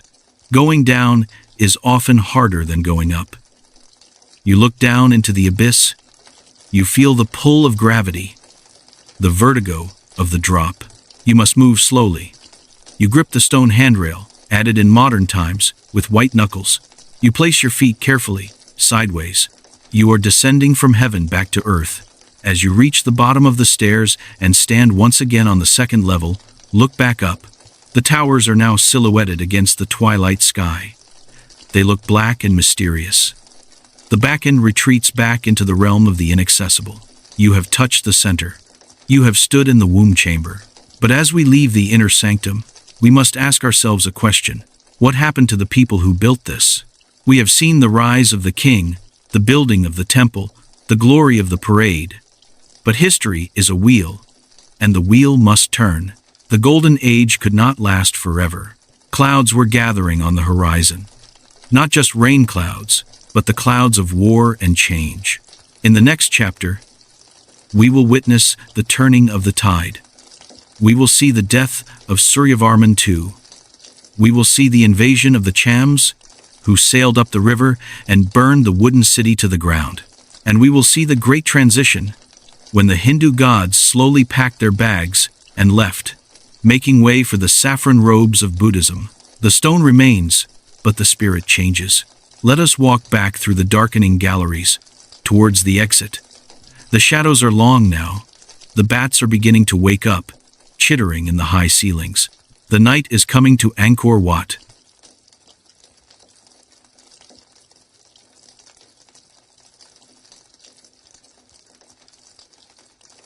Chapter 8. The Great Transition. The sun sets on the 12th century. King Suryavarman II, the man who dreamed of stone mountains, is dead. History is often cruel to great builders. It does not tell us exactly how he died. Did he fall in battle, leading his elephants against the Chams? Did he succumb to a fever in the damp heat of the palace? We do not know. He simply vanishes from the inscriptions around the year 1150. He left behind a magnificent temple, but he also left behind an empire that was exhausted. The treasury was drained by the cost of the construction. The people were tired of hauling stone. The armies were overextended, and when a giant stumbles, the wolves begin to circle. For 27 years after his death, The Khmer Empire drifted, ruled by weak leaders and plagued by internal rebellions. The divine order of the microcosm was beginning to fracture, and then, in the year 1177, the unthinkable happened. The Chams, the eternal rivals from the East modern-day Vietnam, launched a surprise attack. But they did not come by land, marching through the dense jungles where the Khmer army was waiting. They came by water. Imagine the scene. It is a misty morning on the Tonle Sap Lake. The fishermen are casting their nets. Suddenly, out of the fog, a fleet of warships appears. They sailed right up the Mekong, into the Great Lake, and up the Siem Reap River. They struck at the very heart of the empire. The surprise was total. The wooden city of Angkor, the metropolis of 1,000,000 souls that surrounded the stone temples, was put to the torch. Imagine the smoke rising black and thick against the blue sky. The palaces, the markets, the houses of the common people, all made of timber and thatch, burned to ash in a matter of days. The Chams sacked the city. They killed the king. They looted the gold from the temples. They stripped the golden sheets from the towers of Angkor Wat. For the Khmer people, this was not just a military defeat. It was a theological catastrophe. They had spent centuries building these massive temples to Shiva and Vishnu. They had followed the rituals perfectly. They had served the god-kings faithfully, and yet the gods had failed them. Vishnu, the protector, had let the enemy burn his own city. This crisis of faith opened the door for a new way of thinking, a new path that had been quietly growing in the shadows for years. Buddhism. 4 years after the disaster, a new king rose from the ashes. His name was Suryavarman VII. He is considered by many to be the greatest of all Khmer kings. He drove out the Chams, reclaimed the city, and restored the empire. But he did not restore the old religion. He looked at the silent stone face of Vishnu and felt a distance. He needed a god who suffered with the people, not one who stood aloof in the heavens. He chose Lokeshvara, the Lord of Compassion, the Bodhisattva of Mahayana Buddhism. And so, the great transition began. It was not a violent revolution. It was a slow, gentle saturation, like water seeping into dry ground. Angkor Wat, the supreme masterpiece of Hindu architecture, was not abandoned, nor was it destroyed by the new Buddhist king. Instead, it was repurposed. The great statue of Vishnu in the central sanctuary was removed. In its place, statues of the Buddha were installed. The chanting of the Brahmins reading the Vedas in Sanskrit faded away, replaced by the chanting of monks reciting the sutras in Pali. The smell of the place changed. The sharp, metallic smell of blood sacrifices was replaced by the sweet, heavy scent of flowers and incense. But this transition left scars on the stone. If you walk through the gallery of 1,000 Buddhas today, in the cruciform cloister, you will feel a heavy sense of loss. Once, this gallery was filled with hundreds, perhaps thousands, of Buddha statues. They were left here by pilgrims over the centuries. Some were made of wood, some of stone, some of precious metal. It was a crowded attic of faith, but most of them are gone now, looted or broken. And if you look at the pillars and the walls in certain parts of the temple, you will see the ghosts of images that are no longer there. There was a period, in the mid-13th century, under a later king named Suryavarman VIII, when a radical Hindu reaction took place. He wanted to return to the old ways. He ordered a massive campaign of iconoclasm. His workmen moved through the temple with chisels. Their orders were to erase the Buddha. They scraped the images of the meditating sage off the walls. They smashed the statues. They recarved the stones to look like lingas or rishis. Look closely at the walls today. You can see the rough patches where the stone has been chiseled away. You can see the outline of a Buddha who has been surgically removed from history. It is a tragedy of art, but it adds a layer of deep human complexity to the monument. Angkor Wat is not just a building. It is a battlefield of ideas. By the 14th and 15th centuries, the Khmer Empire was in terminal decline. The climate was changing. Droughts were followed by floods, destroying the complex water network that supported the city. The Siamese kingdom of Ayutthaya was rising in the west. attacking the city repeatedly. Eventually, in 1431, the Khmer court abandoned Angkor. They moved south to Phnom Penh, leaving the great stone city to the jungle. But here is a secret that many people get wrong. Angkor Wat was never lost. We often hear the romantic story of the French explorer Henri Mouhot discovering Angkor in the 19th century, cutting his way through the vines with a machete. It makes for a good story, but it is not true. While the city of Angkor Thom and the other temples were indeed swallowed by the forest and forgotten, Angkor Wat was never abandoned. It was kept alive by Buddhist monks. For 400 years, while the tigers roamed the ruins of the palace and the roots strangled the libraries of Ta Prohm, the monks kept the candles burning in Angkor Wat. They swept the floors. They maintained the roof. They protected the sanctuary. It became a famous pilgrimage site, known far beyond the borders of Cambodia. In fact, we have an incredible piece of evidence from the early 17th century. It is a map drawn not by a Cambodian and not by a European, but by a Japanese man. His name was Kenryo Shimano. He was a Japanese merchant and pilgrim who traveled to Angkor between 1632 and 1636. At that time, Japan was largely closed off to the world, but there was a small community of Japanese Catholics and traders in Phnom Penh. Shimano visited Angkor Wat and was awestruck. He drew a detailed plan of the temple on Japanese paper. It is the oldest known architectural plan of Angkor Wat in existence. When you look at this map today, preserved in a museum in Japan, it is shockingly accurate. It shows the moat, the causeway, the 4 enclosures, and the central tower. But there is a fascinating mistake. Shimano did not realize he was in Cambodia. He thought he had reached India. He believed that Angkor Wat was the legendary Jetavana Monastery, the place where the Buddha himself had lived and taught, known in Japan as Jian Shoja. The grandeur of the temple was so overwhelming that he could not believe it was built by anyone other than the contemporaries of the Buddha. He inscribed a poem on one of the pillars of the temple. You can still see traces of Japanese calligraphy on the walls today, ghostly ink marks left by samurais and merchants 400 years ago. He wrote about offering 4 Buddhist statues to the temple to honor his aging parents back in Japan. This proves that Angkor Wat was a beacon of light in the darkness of the forest. It was international. It was alive. But it was very different from the temple of Suryavarman II. The aggressive energy of the Hindu Empire was gone. The parades of soldiers were just carvings on the wall, memories of a forgotten war. The temple had become a place of silence and sorrow. The monks who lived here practiced Theravada Buddhism, the way of the elders. This is a school of Buddhism that emphasizes simplicity, meditation, and the impermanence of all things. What better place to meditate on impermanence than Angkor? Every day, the monks would walk past the ruins of the great city. They would see the palaces of the kings turned to dust mounds. They would see the great reservoirs drying up.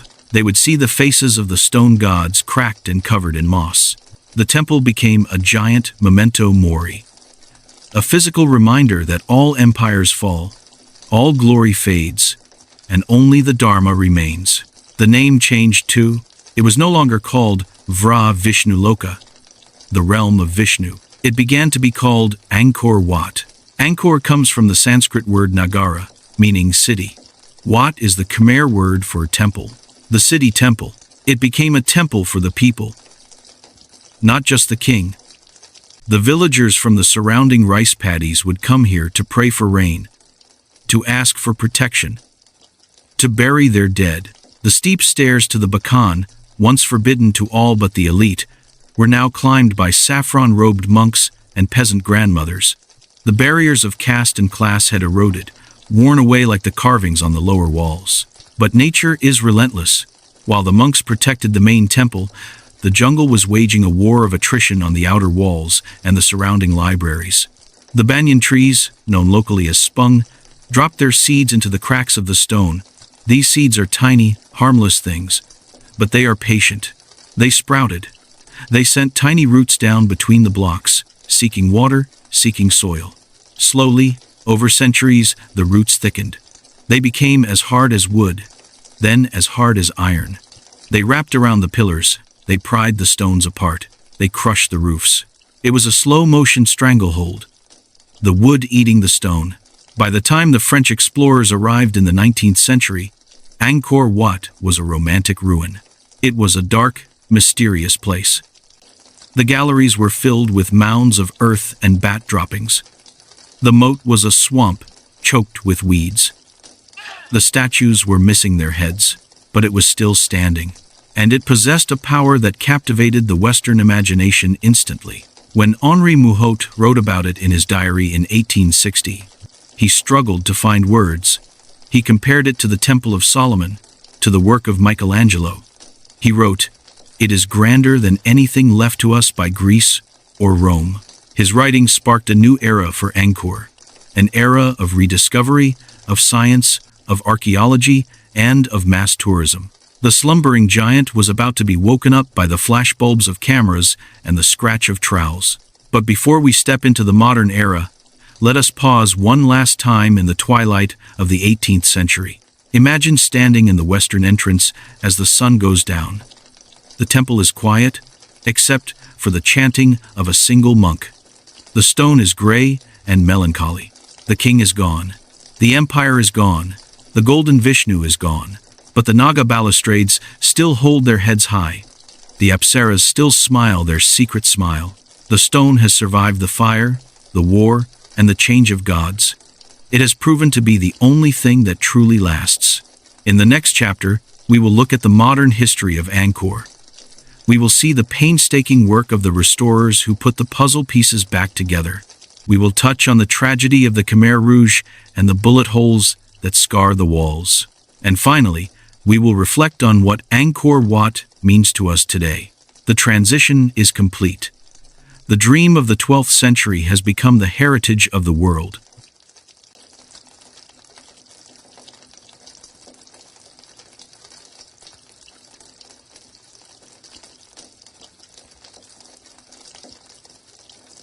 Chapter 9: Slumbering Sagas and Rediscovery.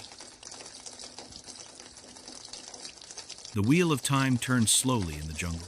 For 400 years, after the fall of the Khmer Empire, Angkor Wat existed in a state of suspended animation. It was never truly lost, as the Western history books like to claim. The Khmer people always knew it was there. Monks lived in its shadows.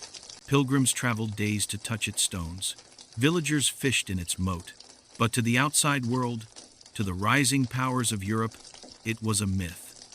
It was a rumor whispered by Portuguese missionaries and Japanese merchants, a story of a city of giants hidden in the fever swamps of Indochina. Then came the year 1860, and with it came a man named Henri Mouhot. He was not an archaeologist. He was a French naturalist, a man who chased butterflies and categorized beetles. He was gentle, bearded, and deeply religious. He traveled up the Mekong River, sitting in a small local boat, fighting off mosquitoes, dysentery, and the suffocating heat. He was looking for rare insects, but he found a dragon made of stone. When he stepped out of the jungle and saw the 5 towers of Angkor Wat reflecting in the moat, he was paralyzed with awe. In his diary, which would later become a bestseller in Europe, he wrote words that still echo today. He wrote, "One of these temples, a rival to that of Solomon, and erected by some ancient Michelangelo, might take an honorable place beside our most beautiful buildings." He could not believe that the savages he saw living in bamboo huts could have built such a masterpiece. He speculated that it must have been built by Romans, or Alexander the Great, or a lost tribe of Israel. It took decades for the West to accept the truth, that this was the work of the Khmer ancestors, a civilization of indigenous genius. Mouhot did not live to enjoy his fame. He died of malaria in the jungles of Laos less than a year later. But his writings lit a fire in the imagination of Europe. The Orientalist dream was born. Soon, the explorers arrived, then the soldiers, then the scientists. In 1863, Cambodia became a French protectorate, and in 1907, the province of Siem Reap was returned to Cambodia from Siamese control. The restoration began. This brings us to the heroic age of the École Française d'Extrême-Orient, the French school of the Far East. When the French conservators arrived, Angkor Wat was in a desperate state. It was not destroyed, but it was suffocating. The jungle had laid siege to the temple. Massive trees, the silk cotton trees and the strangler figs, had grown on top of the galleries. Their roots, thick as pythons, had pried the stones apart. The moat was a swamp of mud and rotting vegetation. The libraries were piles of rubble. The French engineers faced a dilemma. How do you save a ruin without destroying its soul? If they rebuilt it completely, it would look like a fake Disney attraction. If they left it alone, it would collapse. They chose a technique called anastylosis. It is a method of reconstruction that is like solving the world's heaviest jigsaw puzzle. They would take a collapsed wall. They would number every single stone. They would dismantle the ruin, block by block. They would clean the stones. They would pour a new concrete foundation to stabilize the ground. And then they would put the stones back, exactly where they had been. Imagine the labor. There were no computers to scan the blocks. There were no heavy cranes in the early days. They used elephants, pulleys, and sheer memory. Men like Henri Marchal and Maurice Glaze spent their entire lives here. They lived in wooden bungalows near the temples, fighting malaria, loneliness, and the relentless jungle. They were the guardians of the sleeping stones. They cleared the vegetation from Angkor Wat. They drained and refilled the moat. They shored up the sinking towers. But they made a poetic decision elsewhere. At the Temple of Ta Prohm, located just a few kilometers away, they decided to leave the trees. They wanted to show the world what Muhot had seen. They wanted to preserve the picturesque romance of the discovery. So, while Angkor Wat was cleaned and manicured to show its architectural perfection, Ta Prohm was left in the embrace of the giant roots. It is a deliberate contrast, curated by the restorers. For 60 years, the work continued peacefully. Tourism began. Charlie Chaplin visited. Jacqueline Kennedy visited. Angkor became a symbol of national pride, emblazoned on the Cambodian flag. But history is a wheel, and the wheel turned towards darkness again. The 1,970 seconds arrived. The war in neighboring Vietnam spilled over the border. Secret bombings destabilized the country, and from the jungles emerged a new kind of monster, the Khmer Rouge. In 1975, the city of Phnom Penh fell. The year zero began. The Khmer Rouge were radical communists who wanted to erase history. They wanted to destroy the past to build an agrarian utopia. They outlawed religion, money, and education. But strangely, they did not destroy Angkor Wat. Even these fanatical revolutionaries were awed by the power of the temple. They saw it as proof of the Khmer genius. They wanted to replicate the ancient irrigation systems, the barrays, to grow rice. But the temple suffered in other ways. The French conservators were expelled. The restoration work stopped mid-sentence. The jungle began to creep back in immediately. Angkor Wat became a military base. Whatever high ground exists in a flat country becomes strategic. The Khmer Rouge soldiers camped in the galleries. They lit cooking fires against the bas-reliefs, blackening the celestial dancers with soot. They looted the statues to sell on the black market in Thailand to buy weapons. There was fighting here. If you walk to the outer wall of the north side today, look closely at the sandstone. You will see pockmarks, small, round craters in the stone. These are bullet holes. There was a firefight here between the Khmer Rouge and the Vietnamese army who came to liberate the country in 1979. One bullet struck an Apsara right in the cheek. Another shattered a lintel carved with flowers. These are the scars of modern history. For 20 years, from 1,970 to 1,990, Angkor Wat was largely cut off from the world. It was a gray zone. The moat was mined. The surrounding forests were filled with tripwires and explosives. The only visitors were soldiers, smugglers, and the ghosts of the past. The library of stones sat unread. The moss grew thick on the roof, turning the gray stone to green. The bats colonized the towers in the millions. their guano eating away at the delicate carvings. It was a second period of slumber, deeper and darker than the first. But stone is patient. The temple waited. It had survived the Chams. It had survived the Siamese.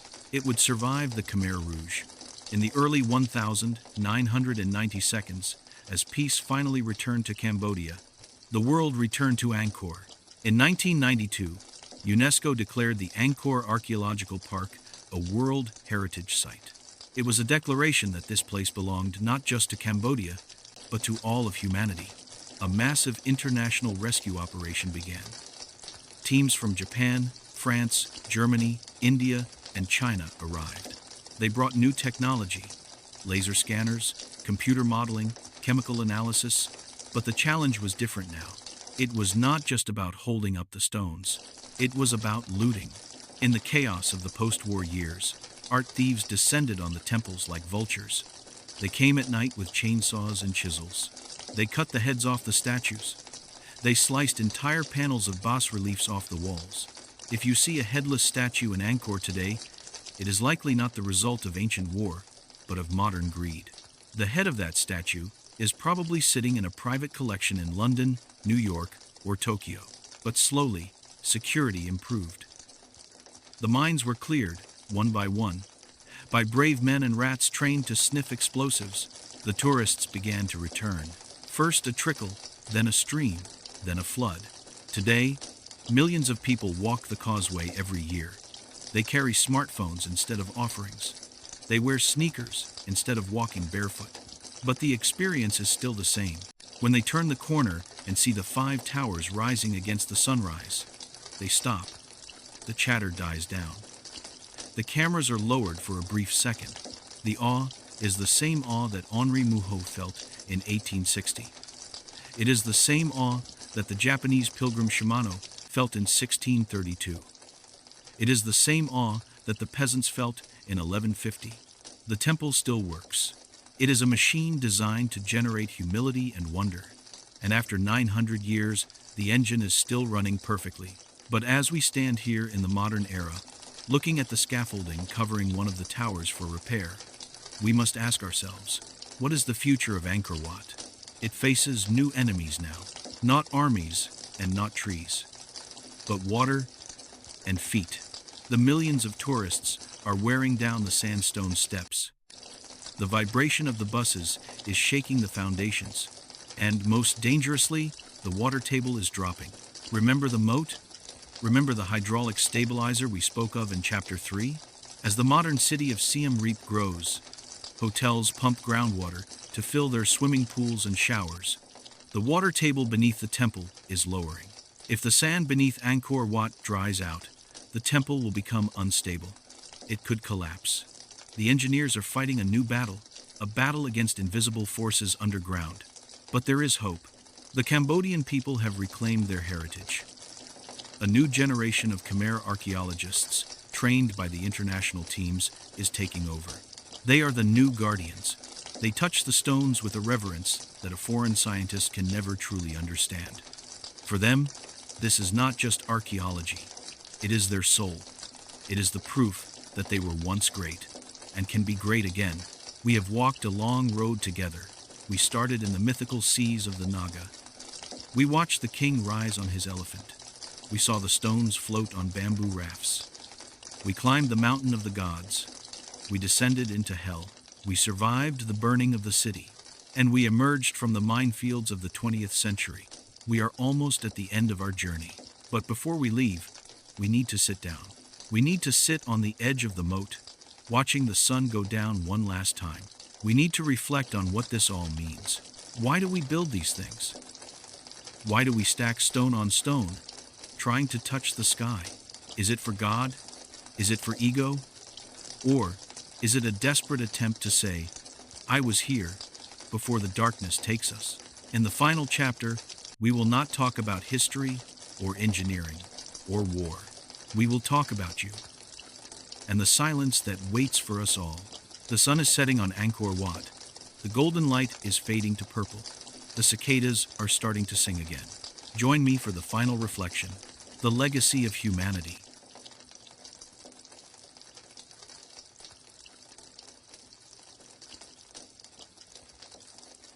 Chapter 10, Legacy of Humanity. The sun is low now. The great ball of fire is touching the tops of the sugar palm trees in the west. We have been on a long journey together, you and I. We have traveled through 3 hours of time, but in reality, we have traveled through 1,000 years of history. We started in the mud of the prehistoric lake. We watched the kings rise and fall. We saw the stone blocks floating on the canals. We heard the chisel strikes of the artisans. We smelled the smoke of the burning city, and we walked through the silence of the abandoned ruins. Now, we stand at the end of the day. Let us find a quiet place to sit. Imagine you are sitting on the edge of the great moat, facing the temple. The stone steps are still warm from the heat of the day. The water is calm, a perfect mirror reflecting the darkening sky. The crowds are leaving. The tour buses are driving away, their engines fading into the distance. The chatter of the tourists is replaced by the sounds of the evening. The crickets are beginning their nightly symphony. The frogs are calling to each other across the lotus leaves. A gentle breeze ripples the water, distorting the reflection of the 5 towers for a moment, before they settle back into perfection. This is the moment of reflection. Why does Angkor Wat matter? Why should we, living in the 21st century with our skyscrapers of glass and steel, our digital clouds and our artificial intelligence, care about a pile of rocks in the Cambodian jungle? It matters because it is a mirror. When we look at Angkor Wat, we are not just looking at a temple, we are looking at ourselves. We are looking at the limitless ambition of the human spirit. Think of the audacity of Suryavarman II. He looked at a swamp and decided to build a universe. He looked at a mountain 50 kilometers away and decided to move it. It is the same spirit that drove us to build the pyramids of Giza. It is the same spirit that drove us to paint the Sistine Chapel. It is the same spirit that drove us to leave footprints on the moon. We are a species that refuses to accept our smallness. We know we are mortal. We know our lives are brief flickers of light in an eternal darkness. And so, we build. We build to defy time. We build to say, I was here. We build to touch the divine. Angkor Wat is the ultimate shout of defiance against oblivion. And yet, it is also a lesson in humility. Look at the stones closely. They are eroding. The sharp edges of the carvings are softening. The faces of the apsaras are slowly fading back into the rock from which they came. Nature is patient. It plays a long game. The roots of the banyan trees are still waiting, holding their breath. The rain is still falling, drop by drop, wearing away the mountains. One day, far in the future, Angkor Wat will be gone. It may take another 1,000 years, or 10,000, but eventually, the stone will turn back to sand. The moat will dry up. The jungle will cover the last tower. This thought should not make you sad. It should make you feel free. It teaches us the great truth of anicca, impermanence. Nothing lasts forever. Not empires, not religions, not stone, and not our own troubles. Whatever burden you are carrying today, whatever stress is tightening your shoulders, look at the temple and let it go. The king who worried about his borders is gone. The soldier who worried about the battle is gone. The artist who worried about his carving is gone. Only the beauty remains. And even the beauty is changing every moment. There is a peace in accepting this flow. As the sky turns a deep violet, look at the silhouette of the temple one last time. It is black now, against the last light of the sun. It looks like a cutout, a stage set for a play that is finished. But the ghosts are still here. Do you feel them? Not frightening ghosts, but the echo of the millions of lives that have touched this place. Think of the mother who brought her sick child here to pray for healing in 1200 AD. Think of the young monk who swept these floors in 1600 AD. Think of the French explorer who wept at the beauty of the sunrise in 1860 AD. We are part of that chain now. By listening to this story, by visualizing these stones, you have added your own energy to the history of Angkor. You have become a pilgrim. You do not need to buy a plane ticket to be a pilgrim. You only need an open heart and a curious mind. The temple is no longer just in Cambodia. It is in your mind. It is a place you can return to whenever you need sanctuary. When the world gets too loud, close your eyes and go back to the third enclosure. Climb the steep stairs. Sit in the high tower. Feel the wind. Angkor Wat is a fortress of silence that you can carry inside you. The light is almost gone now. The first stars are appearing in the sky. Sirius, the dog star. Orion, the hunter. These are the same stars that the Khmer astronomers watched 9 centuries ago. They used them to align the temple. They used them to measure the cycles of time. The stars have not changed. The stone has changed only a little. We are the ones who change. And that is our gift. We can change. We can learn. We can grow.